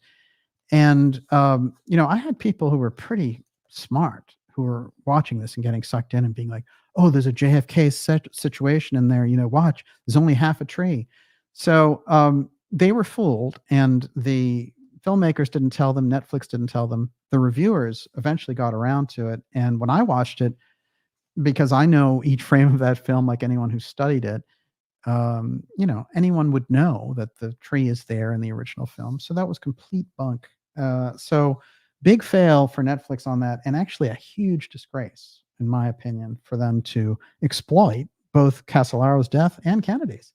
Unbelievable. So that is counterfeit conspiracy. It needs to, this isn't Dogville, as the director said. And it's interesting. Here's one quick thing I thought from Rolling Stone that was funny when they were going over it. They said, my one big issue with American Conspiracy, The Octopus Murders, is that it uses reenactments and dramatization without making it clear. Suddenly, we see the present-day journalist, Christian Hansen, portraying Danny Casolaro as they show us what he did back in the 80s. This creates quite a confusing narrative for a while, as it's tricky to know exactly when we're seeing Christian Hansen as himself versus Christian Hansen as Danny Casolaro. That's what they wanted to do. And they sold it, like that. But now you've heard it, and now you know the real deal. And for me, this is just more of that manipulated thing. We have to be very aware for counterfeit conspiracy. We have to be on the lookout for it. And I also want to put this on the record, which is, we've seen a lot of the good issues that we've studied and we've seen good researchers do, spreading out to a bigger media who's just using them as kind of clickbait or whatever. And in some cases, where like Tucker Carlson or Joe Rogan and things of this nature, with a large audience, are putting these things out there, and you think, well, people are getting educated, but it's still heavily, heavily diluted. And I don't think that we really can get our heads, we have to be very clear about what's going on there. And what I want to see is, before people go to share the Tucker Carlson or the Joe Rogan thing, which is already backed by millions, and, Joe Rogan's getting $350 million for a 2-year contract. This stuff, you cannot speak your mind when you're getting paid that kind of money. So, I'd rather see you sharing links to hardcore material like the Farrell work, G.G. Young's work, the things we do here in the X series, Bosley's work. Let's make it more important and make that stuff, you can say for the wider population, good, they get the diluted stuff and they start to discover these things. But that stuff's not potent and certainly doesn't need our help to get it around. What is important is that we get the independent work that is potent out there and change the dynamic so that the counterfeit conspiracy and the kind of junk conspiracy and those things don't have a shot, and that the more important things that we're putting on the record here actually have a chance and do get out. Everyone, you're watching the Dark Journalist Show. This is X Series 167, KONA Blue. and versus Blue Enigma Code revealed. Counterfeit conspiracy, Miss Olivia. I love that term. It's a really, this is major. I'm going to do a lot more along that line as well. And for me, for them to portray these things, that's what I saw with the UFO file that they were doing. They've done it with the JFK work as well. Remember, they rolled out the Secret Service agent who was supposed to have all the answers just before the 60th anniversary. Well, he fell off the face of the earth before whatever happened to him. But the UFO file, they've done it with that. What they're doing is they're taking our own focus and the things that we're interested in, and they're data mining them and giving us back a kind of, the light version, as it were, the diluted version. So there's nothing potent about that. And what we need more than ever in 2024 is potency. What I'm going to do here is I'm going to read a little bit more about the crash in Kingman, which is the crucial part in the KONA story. Then we're going to go to your questions. Before I go any further, Miss Olivia, you're up. We had some questions about the craft that you showed. Tina Borch wanted to know, DJ, how big was that craft? And Najat Madri, any connections to the Nazi Bell? Well, the craft from the inventor from the 1920s and 30s, those are sketches. So I don't even know if they ever even made a version of it. My guess is that somebody took his very deep research and developed it. But I think what his work shows, and what I think is crucial about his story, which thank God came out of the woodwork, is that there were people who already had this idea of the craft, the flying disc thing going on in the 1920s. And we know that guys like Victor Schauberger and stuff, who shows up in this Kingman story, interestingly enough, they had, they were working with anti-gravity in the late 30s, early 40s. And we know from a story that John Warner told about his grandfather, Paul Mellon, that when Paul Mellon went behind enemy lines and just toward the end of the war, that when they captured those large underground facilities, Peenemünde, and that he stood on a craft that he said was as big as a football field and a half in diameter. And it was, like a huge saucer. So certainly the Germans already had it there on that front. But I'm not saying that the things that we're seeing, in relation to the crash retrievals that happen in Kingman and in Aztec, I don't think that they are Nazi craft. But it is important for us to note on planet Earth that technology obviously did exist. Yes, what else you got? Najat already wanted to know also, whose craft is it, the breakaways or the aliens? That's what I'd like to know. Yeah. It is. And it is kind of an ultimate question, isn't it? Let's check out a few things around this, because Leonard Stringfield is one of these guys who was key, like Raymond Fowler, around the 70s and the 80s, who brought all these cases forward. And they were real serious researchers. It wasn't like the Corbell Circus or, any of that News Nation. These were real guys, real researchers, hardcore. They didn't sell out, it wasn't like the whole George Knapp thing or anything like that. These guys wanted to get to the bottom of it, and they existed in a little kind of twilight, working with the best people, not really having bestsellers and things like that, but getting the best research out. And I think Stringfield really, he was one of the best. And if you want to track down APOTHEUM cases, you want to go directly to the work of Stringfield and then John Mack and some of these other guys. But there was some work on the Kingman case that came through two different people. Preston Dennett was one of them, who did a really good book called UFOs Over Arizona. And another one, of course, Nick Redfern. They took a stab at a couple of things. I want to read a few things about the crash and then get us into understanding how significant that crash was sort of overlooked.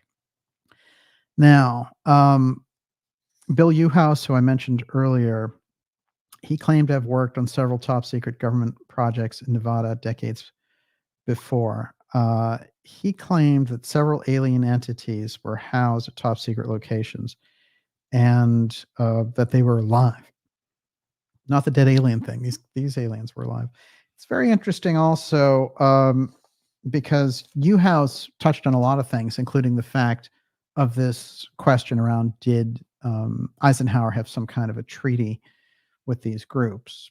And I always put this on the record that Stanton Friedman, who was one of the best, the late Stanton Friedman, one of the best UFO researchers, told me that the story about Eisenhower meeting with some extraterrestrial group actually had legs. And he was pretty heavily skeptical of a lot of things. So for me, it made me look at that one twice. Let's go back to Kingman, Arizona. Of particular interest are the claims from Newhouse that one of the projects that he worked on, UFO had crashed just outside of Kingman in 1953. It's May 20th, 1953. So 5 years after the Aztec crash, 6 years after Roswell. And there's another researcher in that period, a whistleblower, a guy named Stanzel, who also said it was 1953. The 4 extraterrestrial occupants were recovered from the wreckage, one of whom initially survived but died a short time later. There was one particular point of interest that Newhouse offered that could have been corroborated. Newhouse had offered that several of the recovery team of the Kingman incident had gone on to develop a multitude of health problems that appeared to have been coming from contact with either the wrecked craft, the ETs, or both. This is very interesting because if you go into the Aztec case, you'll find the apotheuum effects that they experience relate directly to their health as well, and that they realize that the scientists who work on the Aztec crafts can only do it in segments and shifts of a half hour at a time. So something about being in that environment. Do you ever notice that in the real UFO cases, they only keep people a very short time? That's why the Travis Walton case is kind of a strange one. It's an anomaly because he's gone for 5 days. So it always made me wonder about that story. But, like Betty and Barney Hill, it seems like, they're on the craft, they disappear for a couple hours and they're back, but they have missing time. The Kingman UFO crash was an actual event, and it was one of that did indeed result in the recovery of 4 alien occupants. A former intelligence officer claimed that 2 of the extraterrestrials of the 4, 2 of them survived the crash. Crucial detail. Let's stay with the Redfern account here. So we have Marion Shaw. She was somebody who worked as a secretary at an army base in the early 50s, and she worked for the Pentagon. She worked her way up to high security documents. She went on that she had once been asked to type a report on the apparent Kingman UFO one, a lengthy one, and that this report mentioned the recovery of both the craft and the extraterrestrials. She would elaborate that the report featured details of the craft and why it was thought that it crashed, as well as autopsies on the dead alien bodies. So the whole alien autopsy thing came directly from this report. Of course, in the 90s, they had a spoof thing that came out that was a total fake, and yet it was harkening back to a real story that somewhere there was this tape flying around. Despite these many claims, there could indeed be a more rational explanation. And they go on to this whole thing about even though it was a cigar-shaped object and stuff like that, we had weird jets, and maybe they had chimpanzees that they were testing. I mean, I've never seen a chimpanzee who looks like that, so I've never believed in any of that aspect. No, I think they're definitely either an unusual type of being that's earthbound or a visitor from somewhere else. What's interesting also is I've brought up the Cosmos Club before, which has all these hardcore facts in there about J. Wesley Powell, who founded it. And he is the person who went to the Grand Canyon, did these incredible surveys and all the rest.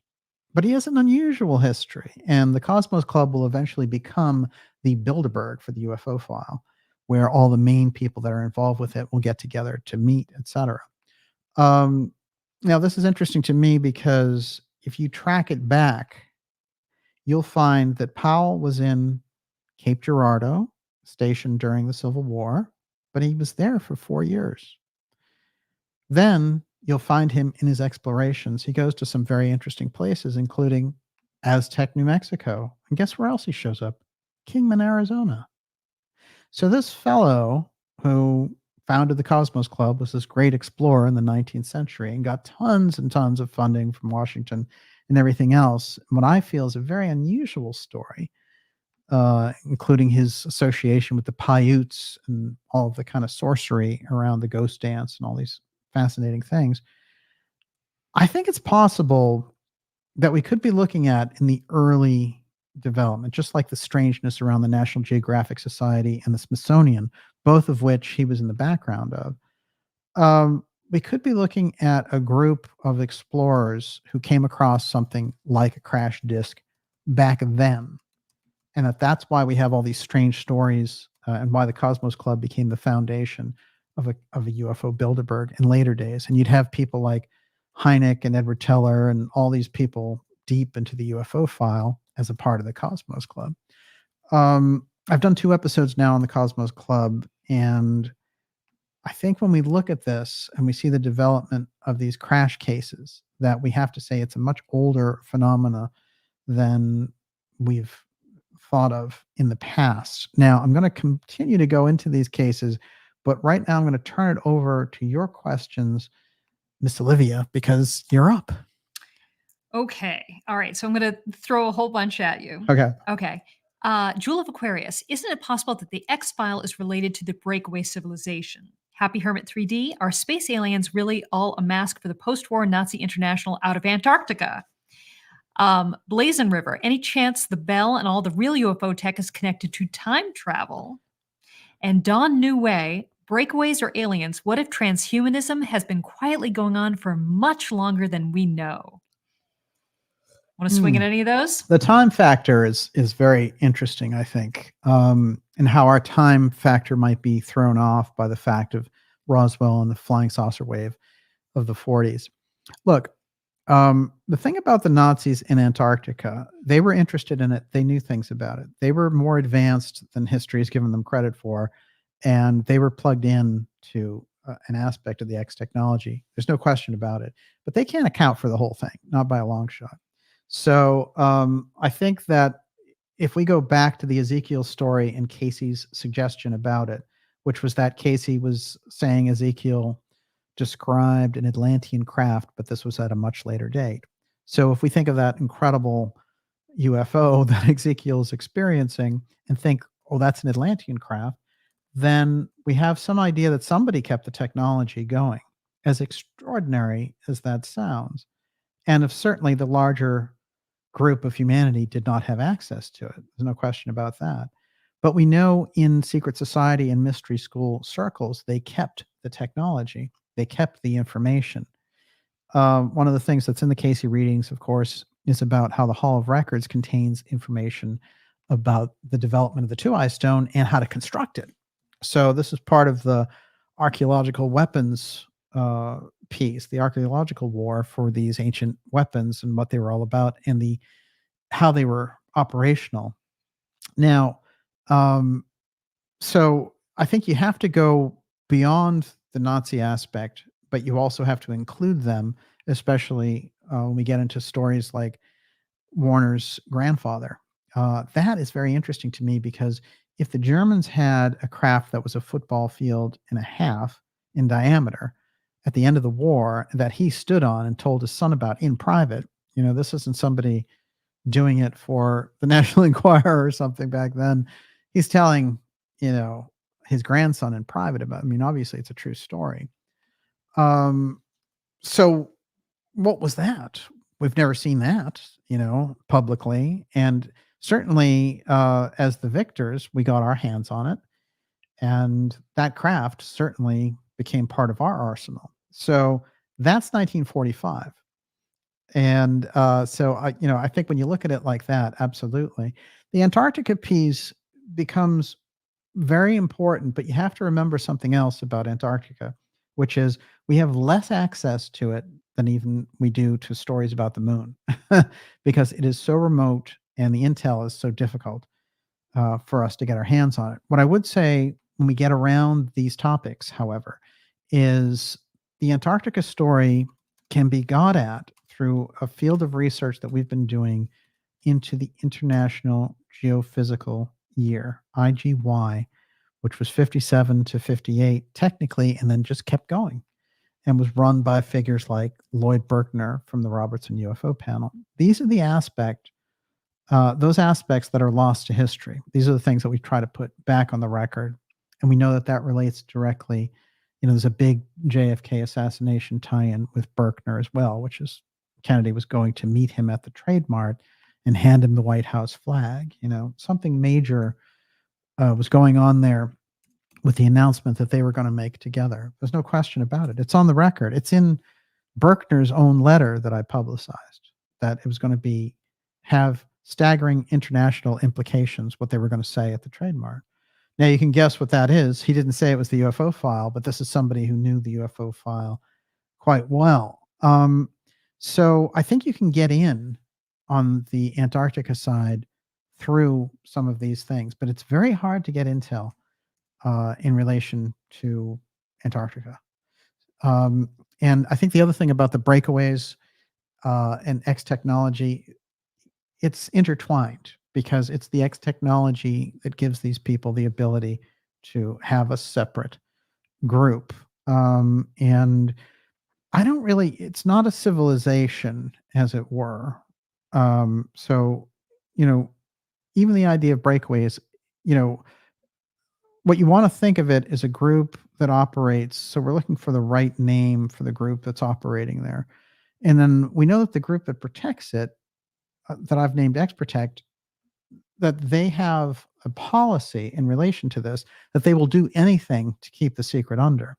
So, including misdirection. So a lot of the things that we saw with this kind of CIA push around a threat in 2017, and that we've seen for the last 7 years, I think the bungling of some of that has them rolling back into this genie back in the bottle thing until they figure out how to roll it out again. So you watch for wild position changing by the other groups who are already participating in this, trying to figure out how to put themselves back in it. Like one thing I heard, which was interesting, was that the people who were involved with Elizondo and all that were going to have the whole thing be all about aliens under the ocean. That this is all, because what they realized, I think, with the UFO threat aspect, is it gets a lot of people looking into space, and that's what they don't want. So they do want the UFO threat, but they don't want people looking into space because of their clandestine nature of the work they're doing there. So under the water, hey, that's a lot easier for them to swing, as it were. So for me, they're scrambling for a way to present this other thing, and it's a story for why they can roll out their own advanced technology. Or we were hiding it because we were fighting a menace that you guys didn't know about. We hear this over and over again. The COVID thing was very much like that. And the COVID setup, a lot of people have said to me, wouldn't it be hard for them to pull off a UFO threat, like a fake one or whatever? Look at the Chinese balloon thing. I mean, you were that close. You already had the NORAD commander, who they just changed, by the way. We have a new COG commander who I'm going to do a show on. But they had the COG commander up there saying, well, it could be extraterrestrial. I don't know, which is absurd for someone in his position to be saying that. And the, New York Times headlines, shot down UFO and all the rest of it. No, they tried. They data mined the idea last February, and then they came back up just recently with the new Chinese balloon, that was off the coast of, came in through Montana and all that. So they're ready with that when they need it. I think that they need more data. And I think that the people that they've rolled out and tried to coalesce into a CIA UFO threat group have proved disappointing for their efforts. And I think that the person in the middle who is pulling the strings, as it were, is Christopher Mellon, the DoD official that we had some skirmishes with. But he is on a particular level. There's somebody way, way above him. And guys like John Warner have suspected that maybe it's somebody like Bobby Inman or somebody in that league who is so deep in that system, that he has connections to that very, very deep system controlling the secrecy around the UFO file. Yes. THP3 does DJ believe these are crashes or were they scalar wave takedowns? Well, this is interesting because if you go into, what's funny, when this whole thing came up about KONA Blue, and just to recap here for anyone, KONA Blue is the program that we described last year. We put it on the record.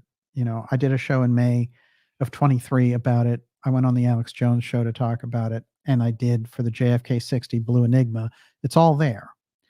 And then only last Friday did they admit that this program existed.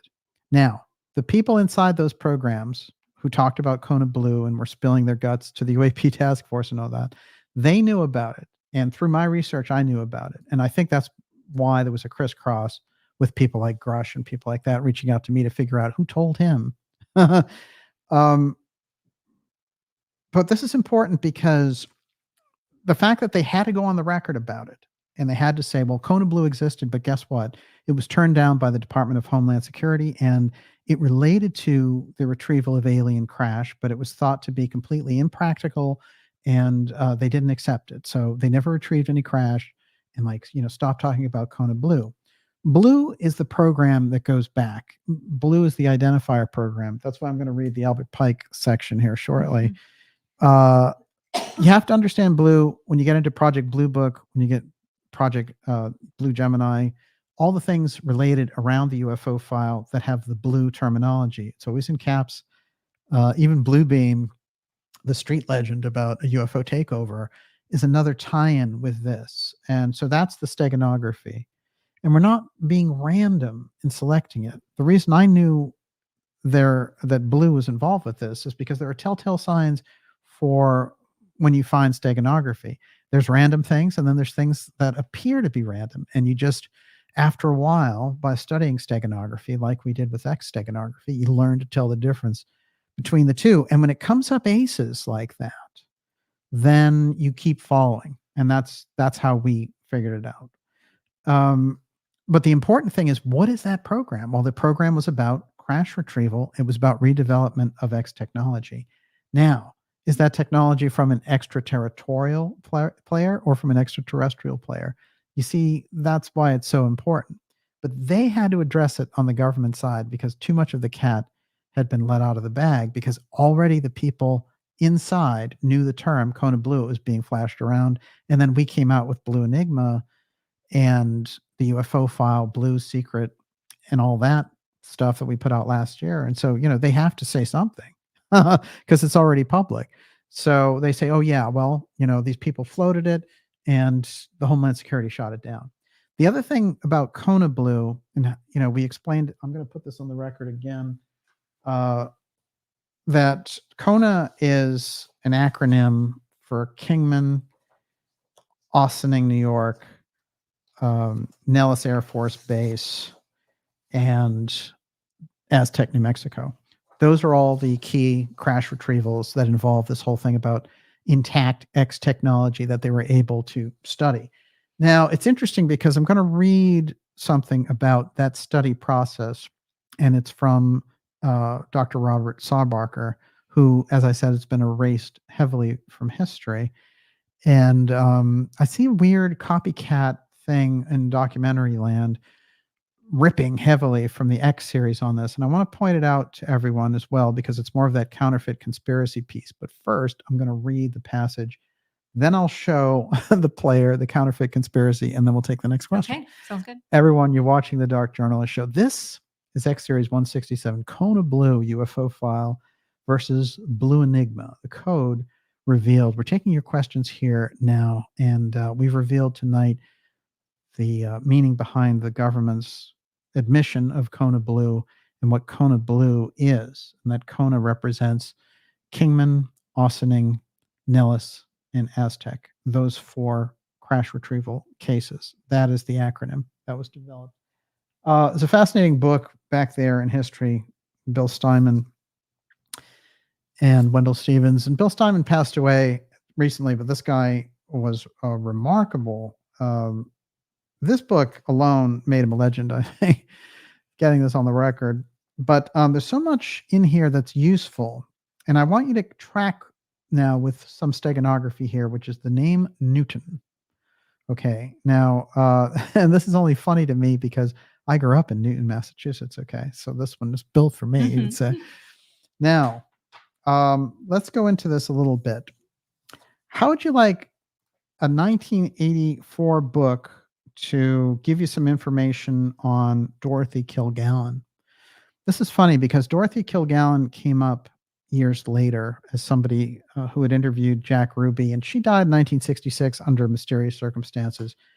And but what's not often talked about in relation to Dorothy is that she was very deep on the UFO file, and that she is actually one of the people who wrote about Roswell before anyone even knew what it was. So the whole idea of a crash saucer, alien bodies, a retrieval, being held at a base somewhere in the Southwest, all that stuff, that all is Dorothy Kilgallen in the late 50s, early 60s.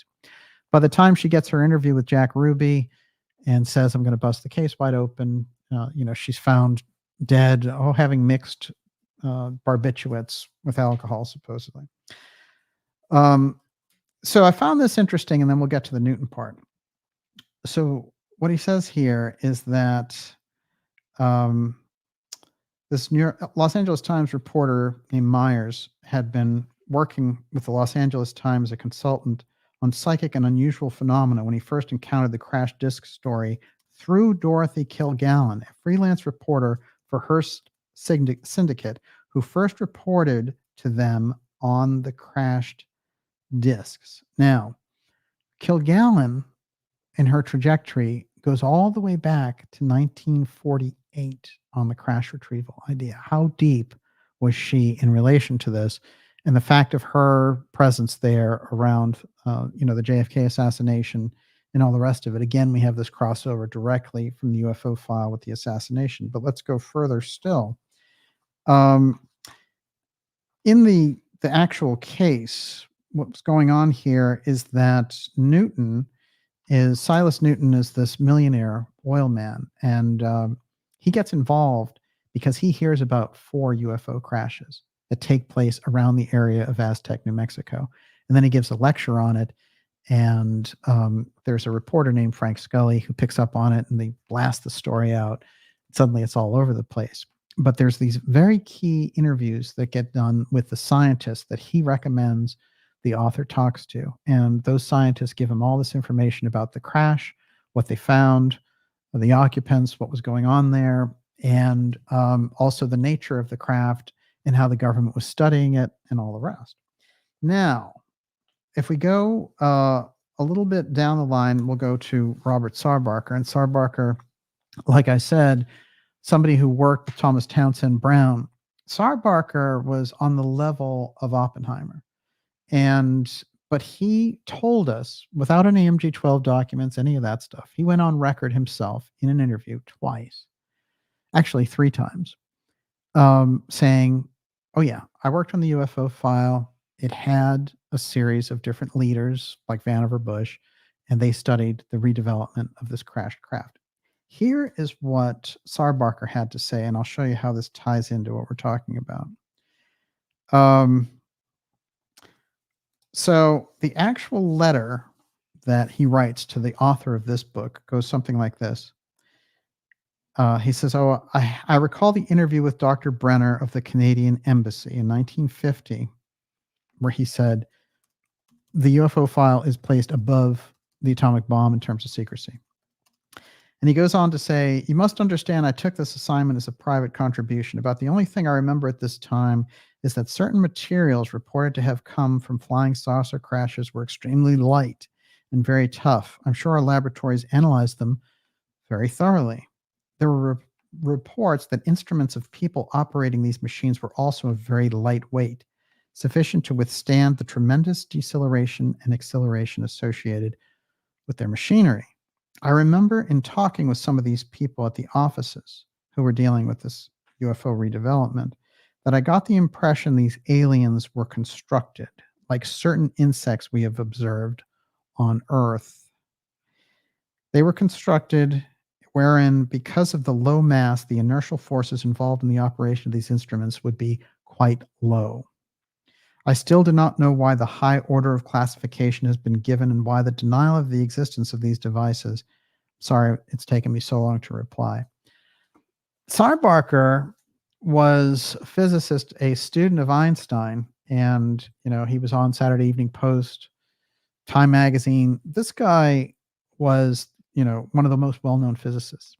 He lets out this part about the UFO file, and then he dies shortly after these interviews in the 80s here. Very unusual story about that. He encounters a jelly-like substance on his car door handle, develops a rapid illness, and dies on the same day. It's very interesting because Sarbarker is also very close with T.T. Brown, and they will go on a number of secret missions, scientific missions for the government. But one of the things that they did on a yearly basis, I guess, until the Cuban Revolution, and that his family thought he was going off to San Antonio, Texas. In fact, the two of them would go together for a month every year to San Antonio, Cuba. And if you look into San Antonio, Cuba, you'll find it's very close to that western tip of Cuba, right there in the hot zone where Polina Zalitsky found underwater a complete city intact that looked very much like a Mayan city, obviously some kind of Atlantean extension. In my opinion, he was over there working on that. Brown was, and Sarbarker was working with him. So you can see from a lot of the crisscross here that when you get into the UFO file, you're dealing with these things that operate under the radar that relate to an exotic technology, but also maybe something very old. And maybe that's something to keep in mind. Yes, Miss Olivia. Modwiz says Mara Biglino has stated strongly that the Hebrew word kavod, translated as glory in the Bible, is correctly translated as a vehicle. So the glory of God needs a completely new meaning. Interesting. I can see that. Well, I think that, the names are powerful if you follow the names. And I think that the whole idea about judge and priest, when you get into the Old Testament and when you study things like the Essenes, you start to see the power of the translation of the name. So I absolutely think you're on the right track there. One thing, I didn't want to skip this now that I've blown away the Casolaro documentary on Netflix as being faction, where they're allowed to mix fiction in with the facts. And they did the phony thing with the Zapruder film. There's a guy out there, Jesse Michaels, who borrows heavily. I know from people who know him that he watches this show, but he borrows heavily from the X series work that we do. And then he recombobulates it into this, whatever it is that he does. And, good luck to him. But I wanted to point this out because he did a show that ripped on the work we did on T.T. Brown and Robert Sarbarker. And this is more of that counterfeit conspiracy that I don't like seeing out there. This guy's funded by Peter Thiel, millions of dollars to do the stuff that he does. And he's shadowing the work that we do with these kind of phony versions. And this is the name of the video he has out there. That's supposed to be T.T. Brown. Doesn't even look like him. But, so he'll use all the things about Sarbarker and the crossovers, and it's fine because it's public information, but you need to cite the source. So if you don't cite the source, and I see that a lot comes up whenever we get around these potent researchers, that includes my work, Dr. Farrell's work, Bosley's work, Gigi Young. They're ripped off heavily, and it should be called out that the people who are using their work, they can use their work, but they need to cite them. Otherwise, it's intellectual theft or it's IP theft. So this guy with Jesse Michaels, that whole thing that he's doing, good luck with the junk that you're putting out. If you aren't citing your sources, what other stuff are you ripping? That's the way that I look at it. So the counterfeit conspiracy needs to be, we need to have a kind of a radar for that. And, people should be getting into these things and they should be looking into them. I think they should be looking into all of Dr. Farrell's books or whatever, but, give credit when you do it. And when you get into the X series, you have to give credit. We're the one who discovered those links. And when you go off half cocked on something, you need to cite it. What I don't like in particular, because, this happens in random circles all the time. But what I don't like is when someone's well funded and when they have people like Teal behind them, it means to me they're building like a shadow version of what we're doing here in dark journalism. That I don't like. And, that I will respond to. And so, if we see more of it, you're going to see more from us. And, so my suggestion, cite your sources. And also, if there are heavy duty, this attempt to control the narrative coming from people like Peter Thiel and stuff like that, that's going to be called out as well. And, I do see that we've lived through a period where a lot of the things that we've talked about, say 5 years ago, whatever, are slammed all over the place through the media, but they're these kind of bastardized versions. So I think it's totally legit to call out, well, this is the real thing. This is the potent thing.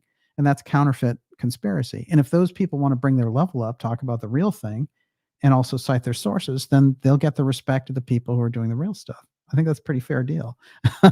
Everyone, you're watching the Dark Journalist Show. This is X Series 167, KONA Blue, UFO File versus Blue Enigma, Code Revealed. We're taking your questions tonight. We did a section on counterfeit conspiracy with that crazy Netflix documentary on Casolaro, where the guy who is, supposedly doing the reporting is dressing up as Casolaro. I mean, was this LARP Central? I don't know, but whatever that stuff is, we're not going to support it. So yes, what do you got? Okay, Najat Madri, what a double life Dorothy must have led, smiling and laughing on What's My Line and then searching for UFOs behind the scenes. Their mobsterful says what's not talked about Dorothy was her coworker CIA John Daly was the son-in-law of Justice Earl Warren. John Daly hosted What's My Line.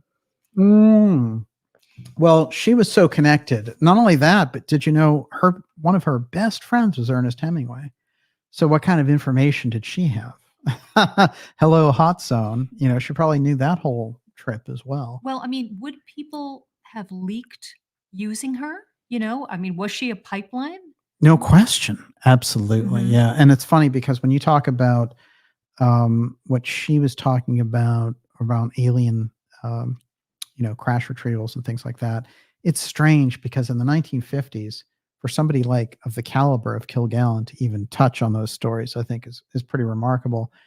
And I think it has to be said about Marilyn and her and their relationship that a lot of the things that Marilyn had talked about and, that they went back and forth with, that Marilyn may have known a great deal about the UFO file through the fact of her relationship with Kilgallen, so that when, Kennedy's talking about it randomly during the time that they're spending away together, it makes the UFO aspect and the secrecy aspect around Marilyn much more, let's say, it's not just somebody going off half-cocked and coming up with a theory. I think there's something that was going on there. It's interesting. There's a book by Seymour Hersh, and I was lucky to be interviewed by his son by HBO. This was a great moment because at the end of the interview, he says, "Oh, my dad is Seymour Hersh." And Seymour Hersh did some kind of remarkable books, but when he got to the Kennedy assassination, he did a terrible, terrible book called The Dark Side of Camelot, which was a total hit job where he took all these CIA sources were like, "Oh yeah, Jack Kennedy, let's tell you all the dirt on Jack Kennedy." And they had a real, they were really vested in turning the author against John Kennedy. And it's interesting because, so he puts in this book, this whole thing about Judith Exner, and Judith Exner is a very important person who had a relationship with John F. Kennedy. And Exner was formerly Sam Giancana's girlfriend, who was a big mobster there in Chicago and Las Vegas. And Frank Sinatra set John F. Kennedy up with Exner, and they became a very heavy-duty item. One of the things that went on and that Seymour Hersh was able to interview her about, and that he pressures her about in his questions, is about the stories that she had taken things back and forth for Kennedy to different defense contractors and to mobsters. And that he was trying to say, oh, Kennedy's paying this guy off or paying that guy off. And it's an amazing thing. It's sitting right there in that book. it's like a beacon. It opened up as soon as I saw it. So many things opened up for me around this. But she says, "Oh, when I looked, there was one time when I looked in the envelopes that he was exchanging with these people, and the envelopes that he was getting back. I looked at just one time. The rest of the time, I just delivered this and delivered it back and forth because he used her as a messenger back and forth with a number of people. But he was getting blueprints of different types of space aircraft. So if he was looking at spacecraft blueprints, this is part of what he was doing there, going back and forth with these defense contractors and the mob.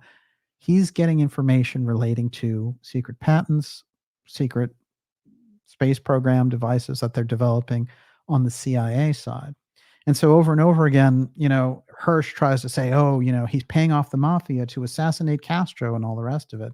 In fact, it appears to me that he was using Exner not only as a conduit with defense contractors to get secret information from them, but that he was keeping an eye on what the CIA was hiring the mafia to do outside of his control. A totally different scenario. Yes. This is really interesting. Randy Camper says that Octopus Murders doc left out Riconosciuto's lawyer who was feeding info to Sarah McClendon because I worked for her at the time. That man was beaten to death. All of his documents and discs stolen.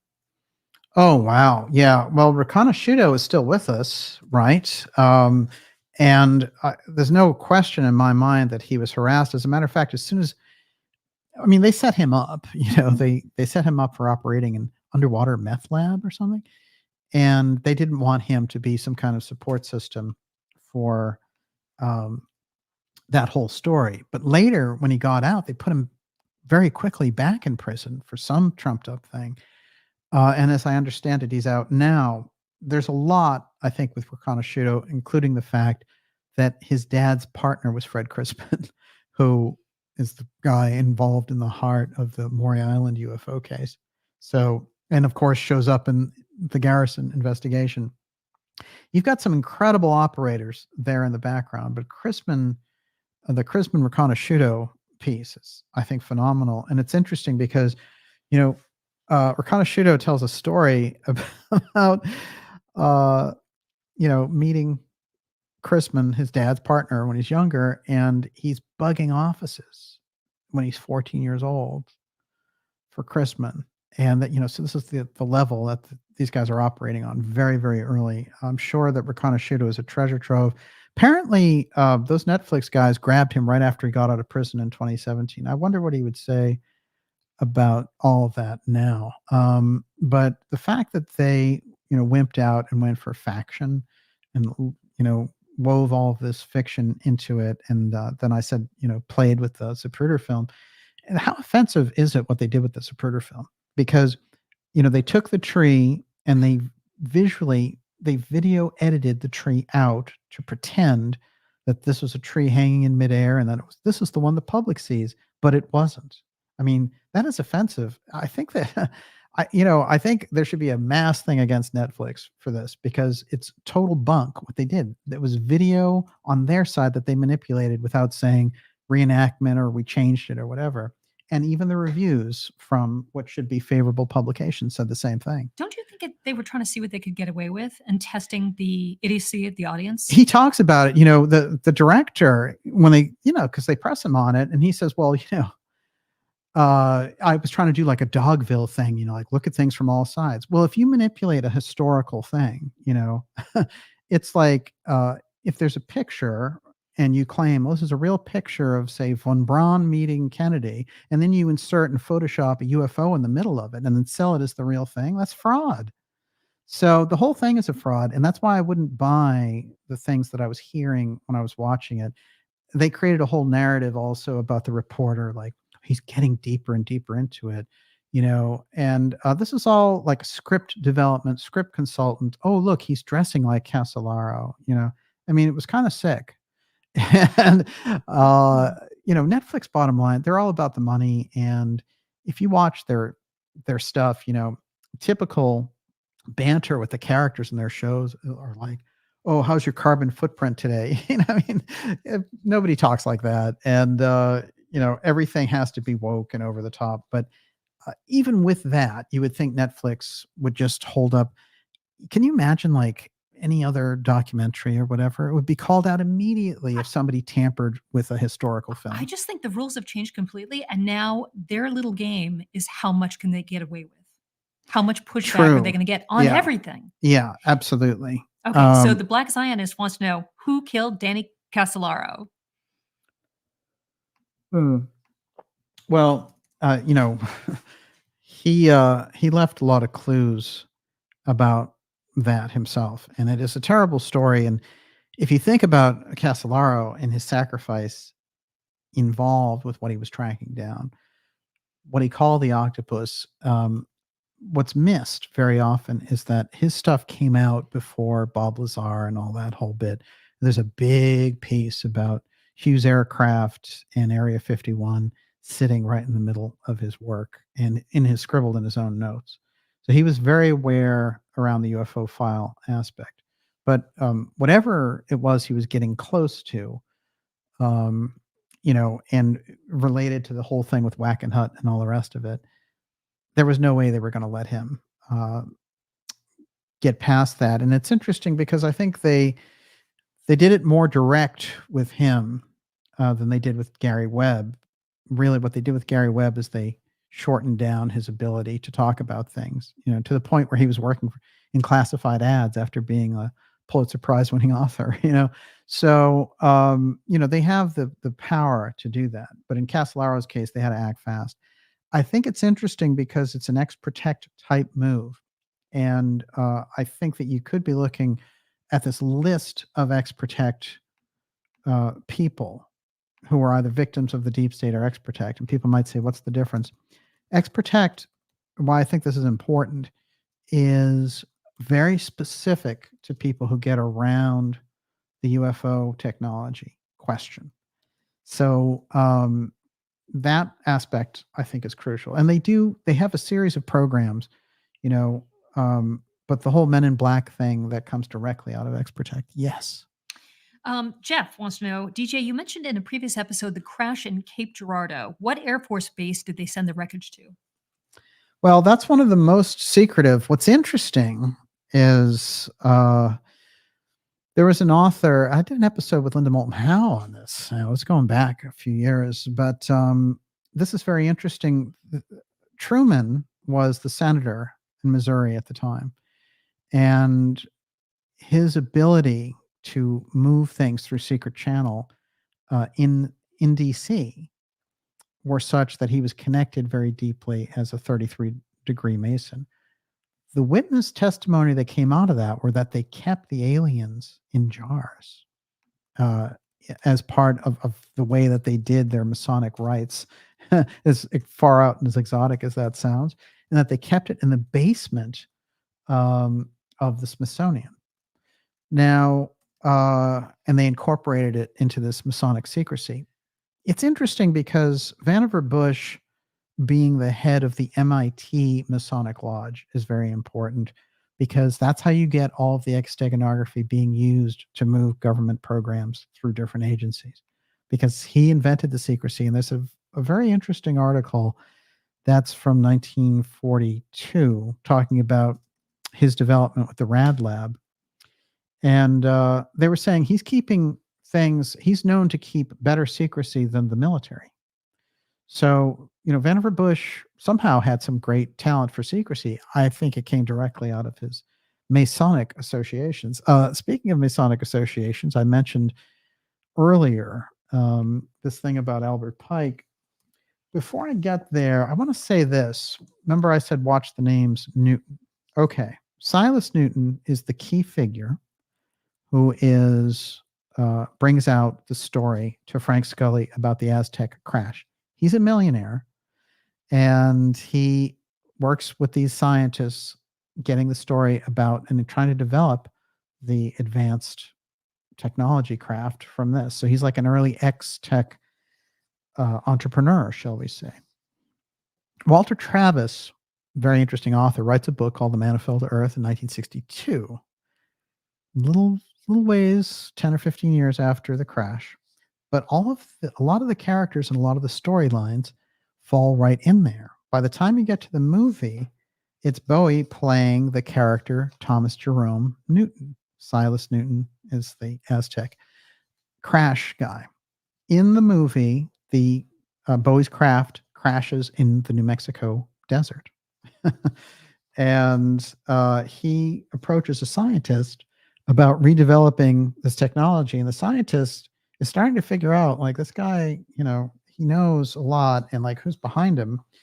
And so you have a mix of like a Howard Hughes thing with an alien here. And Bowie develops all this advanced technology, and the government starts to see him as a threat. By the way, there's tons of steganography. If you watch Man Who Fell to Earth, if you're an X series fan, it's all over the place. But very interesting in the story, because what happens is he develops World Enterprises because he's an alien. He has advanced technology, and they start to see him as a threat, and then they start to shut down his operation, because what he's trying to do is build a massive space program here. And the idea in the book and in Bowie's movie is that they are going to transport water back to his dying planet. That's what it's all about. But this massive Space Force type exercise is shut down by the government, and then they blow it up at the end. And he's a hapless alcoholic by the end of it, which is how the book ends. They examine him and they can't quite figure out, because he's close to human, but they can't quite figure out, is this guy an alien, or is this, what is the story about? But they know, they take over his technology and just basically leave him as a rich alcoholic. But the crossover of the name Newton, and then the whole thing that even a lot of Man Who Fell to Earth is shot in Roswell, New Mexico. And so you have that lineage there. The Aztec crash, 1948, Silas Newton, the character developed by Walter Travis in 1962 with the whole alien Man Who Fell to Earth story, and then the 1975 movie taking place right in the heart of New Mexico. That is a real thread, because remember this, Roswell didn't come out to the public. It's a one-day story back in 1947. It gets shut down. Nobody knows anything about it until Jesse Marcel comes back out in 1979 and says, this is what happened, really. So when they made the Man Who Fell to Earth, there's nothing about New Mexico in relation to UFO literature, except for the Aztec case. And the Aztec case is so heavily debunked by the CIA and the FBI, and they go on all these programs. And it's funny because, Silas Newton, who was this really well-respected oil millionaire guy, he gives a talk in 1969, and he said, you would not believe the 20 years of suffering I went through for bringing forward the UFO thing in 1948 to Frank Scully about the Aztec crash. He's like, they harassed me, they harassed my family, they ruined my reputation, they took me to court. This guy went through it. But Trek with that Newton name. Yes. Okay. I should say, everyone, you're watching the Dark Journalist show. This is X Series 167, KONA Blue UFO File versus Blue Enigma. Code revealed. We revealed it here tonight, what KONA was all about. And the government admitted last Friday that KONA Blue existed, which we put on the record last the spring, of 2023. So they're starting to catch up. But this is good for looking at steganography, because you can see through the work that we did on Blue and Blue Enigma that, the government had to come out and actually address it, which is remarkable. Now, I think that they had to address it because of people internally, but the fact that we externally had let it out is another, kind of reason about it. They just might have said, well, what if people from the inside are talking to people on the outside? In fact, I put out all of that stuff before I talked with David Grush, the Air Force major who claims to be a UFO whistleblower, but is controlled by Christopher Mellon, the DoD official. It's interesting to me because I believe now, from things that I've heard, that Grush approached me because we did the Blue reveal last year.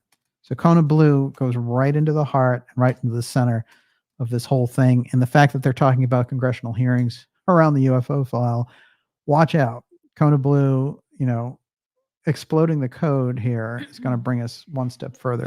Yes, what do you got? I'm sorry. I Oh, yeah. lose my throat. Yes. So far, so good. HWMO Liberty says, we had an alien crash in Aurora, Texas. As far as I know, it's still buried there. Yet another A. Isn't that interesting? That's true. That's 1897.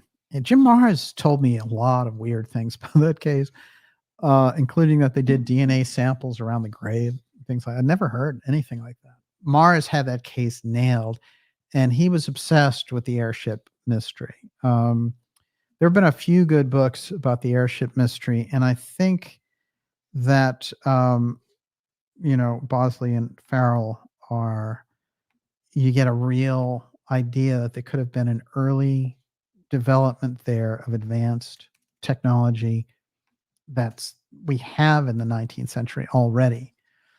You can go back even earlier for when it was developed, of course. It's interesting with Casey also when he's talking about these things, and I think that Casey's work is going to get a second life now that the Atlantean aspect is opening up, and I'll tell you why. One thing that I've learned over the years associating with the ARE is that they've been afraid of the Atlantis material. One, because a large portion of their audience is Christian, and there's something about Atlantis that they thought might offend them. We'll stick to holistic stuff, and a lot of the stories I think that they bring forward about Casey, they keep it in this kind of new age light, and the Atlantis story would fit in there, except the Atlantis story is so hardcore because it's got in 28,000 BC it has the Atlanteans flying all over the place, flying through things, flying under things, flying through mountains, dematerializing, doing anything that their mind could conceive, and using mental abilities to do it. And this harkens back to the psychic component that creeps into the whole UFO file redevelopment programs, and how that's a key aspect that they needed the ability of psychics to work out what was going on with the craft. If you really look at the Casey work, then you're going to see that what he's talking about is that they're operating craft on a worldwide grid with all of these various 2i crystal firestone power stations. So when you get into the idea of could there have been an Earth-based program that would have advanced technology where the information was kept from ancient times, and that there is a more advanced group that's doing that, it becomes a lot more viable because of the Casey information. So I guess my advice to the ARE would be, the Edgar Casey Foundation, is now's the time. Look, Casey mentioned Atlantis in 900 readings. That's an incredible, vast piece. And I think that they've been afraid of his Atlantis material, and they haven't played it up. I remember listening, not to the recent leader, but the CEO beforehand, who said, well, maybe his mind slipped in the Atlantis stuff, because if it's not proven. Well, he said a lot of stuff that took time to reveal itself, but if he was talking about an older civilization and they've developed and found things like Göbekli Tepe, for example, then the guy's batting average is over 100 as far as I'm concerned. Yes, Miss Olivia. Okay. Sorry, my throat's giving out. Oh, no worries at all. I can actually take it over from here if you want. Can. No worries at all. Here's a couple of things I wanted to mention to you. So we mentioned Paharich in relation to Ossining. So there's a crash in Ossining, New York. Afterwards, Paharich moves there, and he sets up in a house this thing called Space Kids, where he tests kids' psychic ability. And this Valerie Ransone, who was in our special Valerie Gordon Cooper episode in January, which I highly recommend. This is interesting because she said that she had been part of that program, and she certainly was clued into this whole kind of UFO piece, as Gordon Cooper says in his very interesting autobiography. So Paharich there in the 70s is doing the whole thing again, and he's working with people like Uri Geller and the SRI lab and all the rest of it. Now, I found out a couple of weird things about that house, which is that it got demolished in 2018, and they said there was an article that said Austining home slated for demolition has Star Trek ties. So I looked into this a little bit, and of course, Gene Roddenberry had a connection with the Nine and this kind of newer version of the Nine, and thought he was getting messages from ETs and things. But apparently, they developed DS Deep Space Nine based on the Nine. I didn't know that. And that a lot of it was developed from material that was taken place here through channeling through these Psychic Kids, Space Kids program. Lab 9 was the informal name of Andrei Puharich's research channeling group that some locals used. It apparently is a reference to the Council of Nine. The location of the address was 87 Hawks Avenue, Austining, New York. The channelings occurred in a specially designed Faraday cage. Yuri Geller was also associated with a number of paranormal events associated with Lab 9. He and Puharich were in touch with a civilization that called itself Specta, for what that's worth. There was some kind of AI feeling to this, and I forget the name of it now, but there's a brilliant Gigi Young video on it about Specta, and where she brings that up. And she and I had a conversation about that a while ago, and it was really, she really got what they were tuning in with and what they were trying to use Geller for. Somebody around Reddit was rolling around trying to figure out what was the name of the Space Kids thing. And now Valerie Ransone talks about it in the Gordon Cooper book. So it's on the record there for a fact. But he found another reference to it. And I wish I had the guy's name, but he was a Redditor who was in a thread there. It says, finally, I found a reference to Space Kids in a book written by one of Puharich's wives, namely H.G.M. Herman. The book, published in 1998, was titled Memories of a Maverick. A series of events that had taken place in May 1975 made him decide to start a program with children. While in England, he'd met several children who could bend spoons, blades, and pocket knives and keys. He took the kids to Glastonbury tour. This experience with the kids was the first time that Puharich thought about a program for children. The second time occurred 2 weeks later in Mexico. Puharich went to Mexico at the request of a Mexican TV station. As a result of the visit, 3 boys, Jamie, Jonathan, and Octavio, were so impressive that he decided to invite them to Austining for a summer program. Puharich wrote, I'm now turning my attention to healing work and work with children. The 9 Space Kids are also there. So he had this whole thing about communication with entities. And, you know, the development of child psychic abilities is very strange because it goes and reminds me very much of somebody that I brought on the to the center of attention about the Theosophical Society, because she developed the Theosophical Society with Blavatsky, and she had been utilized as a psychic between the ages of 9 and 16. And the people who were utilizing her in relation to all this were quite fascinating, because they included people in the group like Charles Dickens, Benjamin Disraeli, and he was eventually the prime minister of Britain. And this is all in the 19th century. The group was the Orphic Circle, and of course the woman was Emma Britton. But what she had said about the Orphic Circle is that they had used these girls as psychics in that age range, very early teen. So I was thinking to myself, here was Puharich trying to redevelop the whole thing, but doing it in a location where a UFO had crashed in 1962. Interesting to me that the KONA name contains a reference to Austining, because they could have used a number of different crashes. But the fact, let's follow those cases very tightly: Kingman, Arizona, Austining, New York, Nellis Air Force Base, and the Aztec case. They must all have something in common which relates to the psychic aspect, or else Puharich wouldn't be involved somehow. So for me, there's a psychic link with that. And I know that there's a psychic piece with the Aztec case. The Kingman, Arizona case, I've been looking for what would be the psychic aspect. Everyone, you're watching the Dark Journalist Show. This is KONA Blue X Series episode 167. We're taking your questions And I'm gonna read a couple of pieces here that relate to the Kingman case, and I will actually do another episode on the Aztec case coming up because I think it is so crucial and pivotal on this. While I have your attention, especially if you're new here, please go to darkjournalist.com and sign up for our free newsletter that keeps us completely out of the grips of this censorship. It's a free newsletter, and it lets you know the incredible things that we have coming up for you, which includes documentaries, events, very special interviews, and incredible X series episodes. Great crowd in here tonight with the X series. We're going to do about 10 more minutes with you, and then we're going to wrap it up tonight. Depiction of the Kingman UFO. Are you ready? Okay. Now, this is the Fowler part that I didn't get to. By the way, I found this pretty interesting.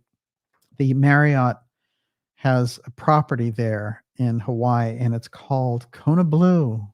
Come on, come hang out at Kona Blue and relax while the UFOs fly overhead.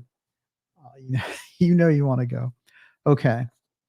Case of the Kingman UFO retrieval was brought to public attention by Raymond Fowler. And there's a whole piece here on Fowler. I'm just going to include a couple of key aspects. One, an engineer who took preliminary measurements to assess the momentum of a crashing craft, measurements useful to any reverse engineering efforts. The engineer who brought the story to light was Arthur Stansel. And in the books, in Fowler's books that I read, they call him Fritz Wiener, or Fritz Werner. Stansel graduated Ohio University in 1949, was first employed by Air Material Command at Wright-Patterson Air Force Base. Everything seems to go back to Wright-Patterson. The fact that we know about it is an aspect. The thing that they don't tell you about in these cases is Moon, Pennsylvania. They've been able to leave that off the record, but that's another X-geography point that we put on the record. Now, this is important. Dr. Eric Wang, who was suspected of leading a reverse engineering team on alien craft, headed the installations division within the Office of Special Studies where Stansel worked. Now, Wang, we did a few episodes featuring him, and it turned out that it was Henry Kissinger that was his boss saying, I want to know everything about the UFO file, 1956, way before Kissinger came to prominence. But he was working for Rockefeller, and a section of what they wanted to put out there to the public or have their own internal research for. They did a series of programs. One was on economic development in the U.S. The other was on race relations and all the rest of it. The UFO program was kept off the record and is still, it's like one of those stealth archives that we've referred to on this program. It is locked up in the Rockefeller archives, the UFO study that Wang did for the Rockefellers with Henry Kissinger as his boss. Dr. Eric Wang was suspected of leading a reverse engineering team on alien craft, headed the installation division. The case of the Kingman UFO retrieval was then brought to the public attention by Raymond Fowler. This is Nick Redfern's account. A respected UFO researcher in June 1973, it involved an engineer who took preliminary measurements to assess the momentum. In 1949, let's see, I'm going to skip ahead here.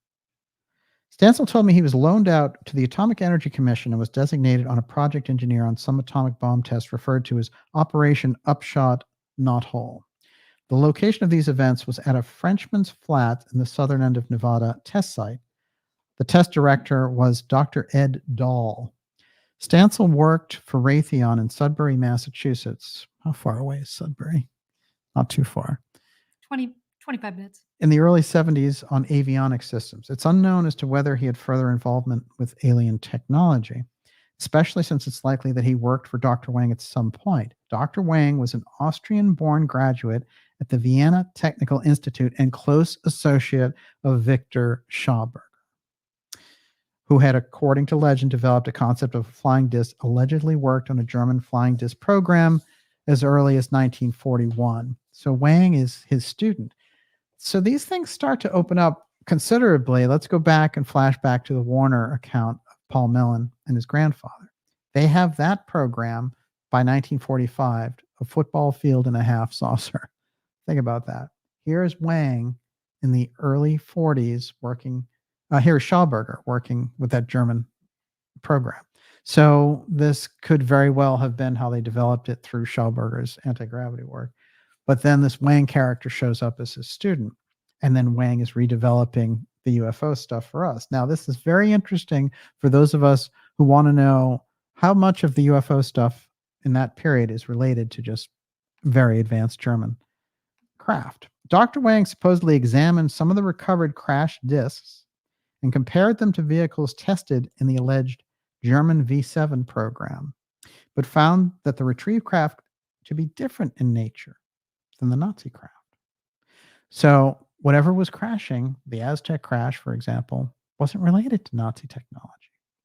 In 1949, he became the director of the Department of Special Studies at Wright-Patterson, where he worked long hours in cooperation with scientists like Vannevar Bush.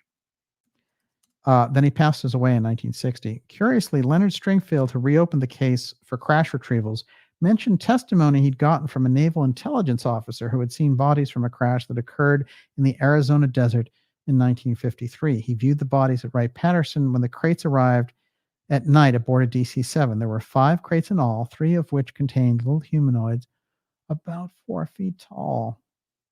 Their heads were hairless and disproportionately large, with skin that looked brown under the hanger lights. They were wearing tight-fitting dark suits. It's been suggested by some researchers that these bodies could have come from the crash mentioned by Stenzel in Kingman, Arizona. So engineer Bill Uhouse, we'll wind up with him. We started with him. Said there was a crash of extraterrestrial origin near Kingman, Arizona in 1953, and that 4 entities survived. That would have been 6 years after the famous Roswell crashes and retrievals of interplanetary craft of unknown origin. In Kingman, according to Uhouse, 2 disabled aliens and 2 more were in good condition and were retrieved by the U.S. government units specially trained for retrieval missions. And that's where the whole J-Rod story and all that stuff comes from. Now, it's interesting because I noticed that the Betty Hill alien looks, the description of her alien versus what they found, I think is very interesting. And again, an artistic impression of what the Kingman craft was all about. And that's what it was discovered. It's very interesting when you get into what we're talking about dealing with actual beings, because then you get to the point of, okay, extraterritorial versus extraterrestrial. Then what do the beings represent? And why is there always this apotheum effect involved with the beings? They seem super capable with telepathy and all these other things. But they can also make time stop. They can do healings, and they can float you through things in order to abduct you. I remember one of the most interesting things around the whole UFO piece was when I was reading John Mack's cases. His cases were always different than anything else I had ever read. A lot of his people who came to him were being floated through things. So when they had their abduction experience, they're going through stuff. That's a complete apotheum thing. And so it's the apotheum idea started to become a foundation in my own mind. What I'd like to close with tonight, everyone, is the Albert Pike piece.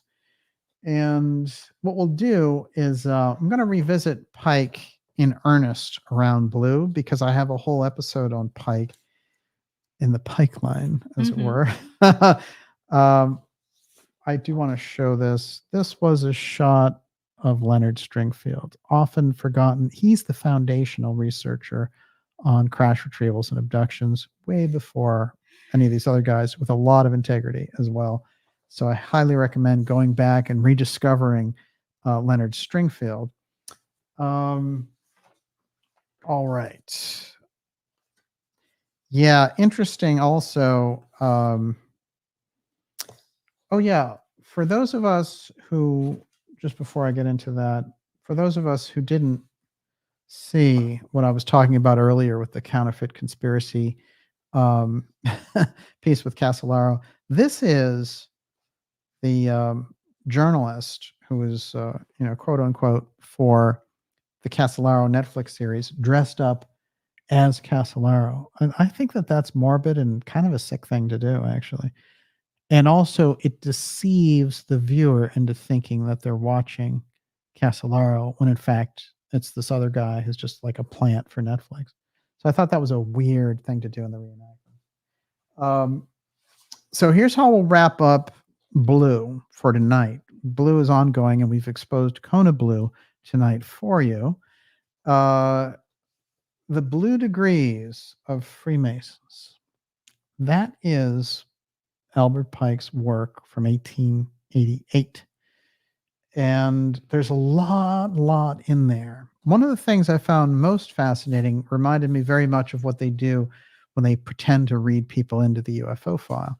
He said, when somebody becomes an initiate in the Blue Lodge, that they are taught all the secrets, but all the secrets are wrong. So roll that one around a little bit. Albert Pike's Esoterica. This is a fantastic book. It's all about the blue degrees of Freemasonry, and it helped me to understand the steganography around Blue and my Project Blue book and Blue Gemini and KONA Blue and all of these pieces, how they came to be called Blue. And there's an esoteric aspect to that as well. It's a wonderful quote from Pike. There he is in all his glory. One thing I will say about Pike is he did put a lot on the record. And I think that there's going to be a lot of mixed impressions about Pike, no question. But there were things that were boxed up around the esoteric tradition of Masonry that he got out there. And they may have even been upset with him for kind of redeveloping the whole thing. How many of us have attached any particular significance to the continual recurrence of the number 3 in the ceremonies of blue degrees? This is from Albert Pike's Esoterica. Or been moved by that recurrence to a desire to know why it so recurs and what connection, if any, that number has with the other symbols of the degrees. Of course, that 33 hanging out right there in the middle. Of course, Jesus, when he is crucified, is 33 as well. The numerology is heavy on this. Numbers, as well as words and things, are symbols, blue. And this number has always been regarded as special sanctity. It is represented by the triangle of equal sides, and one of the sides, a right-angled triangle, as 4. The numbers of the square, the number of the square is by another of the sides, and 5 by another, and 7 by 3 added to 4. The triangle upon the square with one line belonging to both. In the Scottish and French rites, the cable toe is placed not once only, but 3 times around the neck of the candidate. He obtains admission to the lodge by 3 knocks. Having entered, he makes 3 circuits around the lodge, halting while making at each of the 3 stations the master of the wardens. His haltings thus mean 3 times 3. And just a couple of interesting things he has to say here about blue. This is Pike. I have been for some time collecting the old Hermetic and alchemical works in order to find out what Masonry came into possession of from them. I have ascertained with certainty what the square encompasses, the triangle and oblong square, the 3 grand masters, the idea embodied in the substitute word, double-headed eagle of the Ankh. The right, the sun, the moon, master of the lodge, and others did. I cannot conceive of anything that could have induced Ashmole, Mainwaring, and other men of their class to unite themselves with a lodge of working masons, except this. As alchemists, hermeticists, and Rosicrucians had no association of their own in England or Scotland, they joined the Masonic lodges in order to meet one another without ever being suspected, like UFO Bilderberg Cosmos Club. I'm convinced that it was the men who inherited their doctrines who kept their symbols into Masonry, but kept the Hermetic meanings to themselves. To these men, I believe, we owe much. And then finally, somebody, in speaking about Pike, who was a Masonic expert in those days, looked at his work and look what he came out talking about the blue jacket and how this related in masonry and the whole costuming. And he says, when Pike wrote of the blue jacket and yellow pair of breeches, he mistakenly inverted the colors as seen in the text of the catechism. Have you seen your master today? Yes. How was he clothed? In a yellow jacket and a blue pair of breeches. Actually, the yellow jacket is the compasses and the blue breeches, the steel points. Samuel Pritchard, Masonry Dissected. That's where that book comes from. So Pike himself was playing around and inverting the whole thing about blue there when he was talking about the colors, and this Masonic expert picked up on that. I thought that was interesting. The last thing I'll say about Pike for now is that what he's talking about in terms of the blue degrees, to me, is how exactly we got into the blue space program. Just like we get the blue piece around the UFO file, how the X steganography comes directly from Vannevar Bush, how they develop X as that way to use and move it through different government agencies comes directly out of a secret Masonic tradition. That piece in the mystery schools and the blue piece from the Masonic tradition, which has a lot in common, gives you the foundation of why the UFO file and the space pieces were related directly to the mystery schools on one side and the esoteric mystery surrounding the Masonic lodges.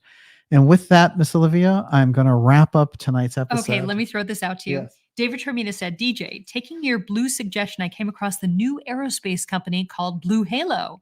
They specialize in everything X-Tech related, especially directed energy weapons. Oh, that's fascinating. Of course, well, what's interesting when you think of Bezos and Blue Origin, think of the term origin in relation to what we're talking about. That's suggesting that our origin has to do with the advanced technology. That's the communication of Blue Origin. So if Blue relates to the X-Tech and the UFO file, and then he's saying the origin, then there is. But they really have pushed out Musk forward on that, and they've had Bezos hanging out in the background with Blue Origin. But there's a heavy duty piece there. I wanted to wrap up with an interesting email that I got from someone, and it'll bring us into our next episode because it's about AUTEC. But anyway, the email reads like this. I won't say their name, but I do want to thank them in advance for sending this to me. And I'm sure this is for public edification. Okay. Trump's plane at AUTEC. Dear DJ, I'm currently visiting my mother in Palm Beach. As we drove by Palm Beach International Airport today, we noticed the black and gold Trump plane parked in front of a hangar located near the fence next to the road. My partner noticed that the terminal of the airplane was parked in front of had the word AUTEC on the side. My mother said it had always been parked there. After some research, I learned that this terminal is used for flights to and from AUTEC. Perhaps it is used for the president because of the infrastructure or security already in place to accommodate him, or perhaps it's something else entirely. Just an interesting sighting today I wanted to share with you. It's very interesting indeed. And Trump with AUTEC, the fact that his plane is parked where AUTEC goes back and forth, yeah, that's pretty significant, especially with him being at Mar-a-Lago in the hot zone. Of course, with the John Trump background, doesn't surprise me a bit. And with that, Miss Olivia, we One are last done. question. Yes. Okay, Matakwe Oyasin said, does DJ think the UFO file has anything to do with Project Blueprint, which is an attempt to stop the biological aging process? I'd have to know more about Blueprint, but it's easy. What's interesting is with steganography, you can find a way in because it has to be obvious. Steganography is interesting. What I've found from it and the way to read it and open it up is to consider yourself as someone looking at it for the first time. Does it seem maybe out of place to keep showing up around a particular thing? So if you start to see all of these projects and they're all incorporating some version of the name somewhat altered, just like they were trying to say, well, KONA Blue, that's just something that Homeland Security turned down about alien crash retrieval in the 2010s. But the program goes way, way back. So the blue is the aspect to pay attention to. The acronym of KONA is one piece, but blue is the thing that links it to Blue Gemini, Blue Book, Blue Beam, and all the rest of it. So the only thing I can say about steganography is it starts to open itself up. Now, there are some things which, might have a close name but don't have any association, and you just throw that aside and keep moving. You don't get stuck on anything. But if you found something opens up like that, for example, if Blueprint were somehow engaged in that process, what was that thing they were doing with Ted Williams where they were freeze drying him? There are all these companies that are doing that, and I'm convinced that they have a definite crisscross. And it's Cryogenics. Cryogenics. It's a complete tie over directly to the space program. It's undeniable. So it's not just an AI aspect. It's literally they want the cryogenics for space. And where else, it doesn't get any colder than that. Mhm. So, but yeah, great questions. My God, fantastic ideas from tonight. Just lovely. And, for me, this is really the kind of conversation it's the very thing with the censorship they're trying to shut down. So the fact that we're here tonight talking about these things is very, very exciting. And I think that KONA Blue, now you've only heard the beginning of what's going to come up about as a result of this, but it's always good when the government has to go on the record about the thing. And they're trying to blow it off, be like, well, KONA Blue, yes, it was alien crash retrieval, alien tech crash retrieval, but, it never got used. So, it's nothing what anybody says about it. Well, we put it on the record and now they've responded about it. So that's a huge thing in the public arena. How that came about certainly wasn't just related to the fact that I mentioned it, but it was related enough. So I think that we're onto something big there. And the Kingsman case is going to be very important looking at this, because whatever it is they got from Kingsman, that's the thing they've been able to extrapolate out to today. And with that, Miss Olivia, you're up. Okay, I do want to ask you this. So we had a few people ask whether you're going to do a show on the April 8th eclipse, because Texas has already declared a disaster. Schools are out. People have been told to get canned food and whatnot. What do you think is in store for us? The eclipses are very important, and I'm going to address it as we get closer to it. But there's no question that there's an incredible tie-in with X and the eclipse coming up. But whenever it comes to eclipses or things that are dramatic in relation to cosmic arrangement, remember this. Think of it like a native culture, like the Native American culture would. What does it represent to them? Then we start to get closer to the answers around it. It is weird that they have National Guard things geared up for that, but they're trying to activate the National Guard everywhere, aren't they? But it's just something we're going to keep a very close eye on. Can I add something to that? Yeah, sure. Go Okay, for it. so Hindus believe you should not ever look at the eclipse. That's interesting. It's yeah. terrible luck. So I'm leading into that. I wanted to read one quick thing from UFOs over Arizona by Preston Dennett, and then we'll wrap it up for tonight. It was interesting how the case for Kingman kept coming up in little ways. It would come up in the 50s, it came up in the 60s, and then finally in 71, Fowler got it out.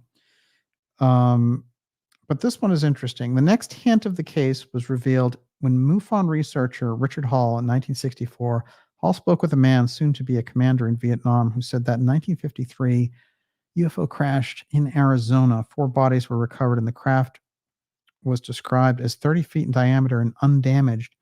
I could not imagine a less likely hoaxer, says Hall. The third big break came from the highly respected researcher Fowler, perhaps best known for his work into the Betty Andreasson case. Fritz Werner, his real name now known as Arthur Stenzel, is one of the only early whistleblowers saying that our military had in possession crashed UFOs. Stansel had an engineer manager at the Air National Command in Wright-Patterson in Ohio, which has been named by multiple witnesses and researchers a clearinghouse for UFO hardware.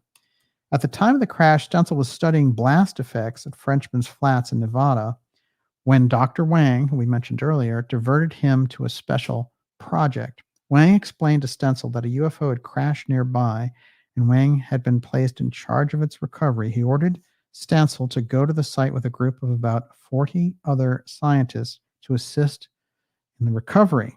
Stansel's job was to calculate the velocity and trajectory of the disk based on the structure of the UFO, how deeply it had burrowed into the ground, and the entire blast pattern. He was taken to the site on a bus with blacked out windows.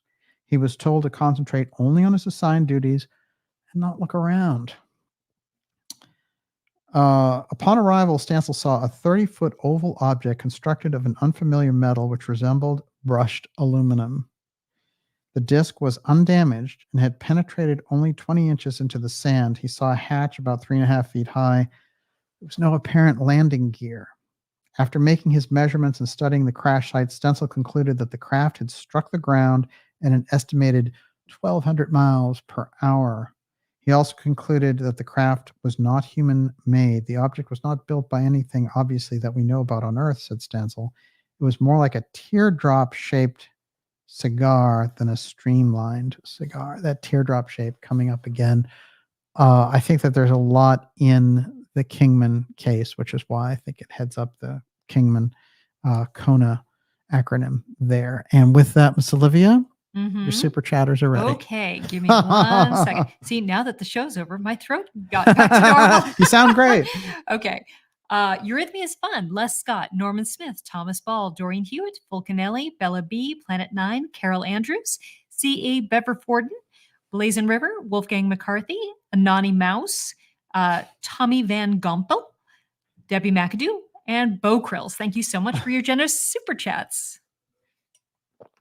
Oh, wow. It's April 8th eclipse. Exactly. Thank you very much, everyone. It's been great to be here with you tonight talking on KONA Blue and how it relates to our Blue Enigma research. The Blue Enigma show is part of our Steganography Cinema playlist, and I put that playlist in the description of this video, and that includes our November 22nd JFK 60 Blue Enigma show and the show that we did on APOTHEUM, the UFO File Wars, which we just released in February. And I did a combination of both of those a couple of weeks ago.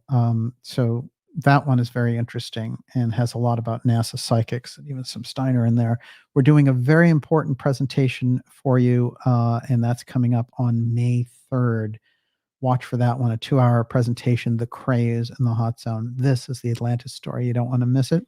I'll do a couple of shout outs before we leave here tonight, but what a great time we've had here with you. Joseph is out there. It's great to see you, Joseph. Lots to talk about. Bo Krills, he says, smash that like button. Mm-hmm. He's got the right idea. Destroy the algorithm. There you go. Exactly. Tina Boric, you rock. Thank you, Tina. Najat, it's great to see you. Great show. She says, thank you. Roosevelt, another great show. DJ and Olivia Wings girl. Yes, Olivia, you did great. Congratulazioni. Bella B, be safe, healthy, and free. I like that a lot. I like it a lot. See you all next time in the Ideas Room. That's next week. Next Friday, we're back at you. And I am going to do some kind of emergency broadcast to the Bobby Kennedy campaign not to choose Aaron Rodgers as his VP. What a disaster. Whoever gave you that advice, fire them on the spot. This quarterback, New York Jets quarterback, what's going on there? Bobby, you're supposed to be the savviest guy in the room. What's going on? Danny Warren? Yes. Roger Claiborne. It's great to see you out there. Let's see here. Thomas Bell. Let's see. Robert Scott. Thank you, DJ and Olivia. Redcap Goblin. Still alive. It's good to hear. Jennifer and Bucks. Thank you, DJ and Olivia. Fantastic. Mr. Wolf. Great show this evening. Thank you very much, sir. Do a program on Moo. Wow. Well, you'd have to get into the really good stuff for Mu Lemuria. But it could be done. It could be done. Emily Little, Thomas Ball, fantastic. Excellent. Planet Nine, thank you. Nines are really fitting in tonight. I was reading about John Lennon and his numerology fascination for number nine. Number nine, very interesting indeed. Thank you, DJ and Olivia. Djibouti Dean, thank you very much for being here. Golden Girl, love you guys. Wow, we love you too. Don New Way, what is that? Craze almost took over the Beatles. Gonna have to explain that one. I've never done research on the craze, but I do know about Diana Dors. Oh yeah, and yeah. The Right. sex parties. That's it. Yeah. But the craze were a part of that. Bo Krill says Exorcist. Yes, boy. That one. Watch out. That's gonna be a great one. Blue Man, Debbie McAdoo, indeed.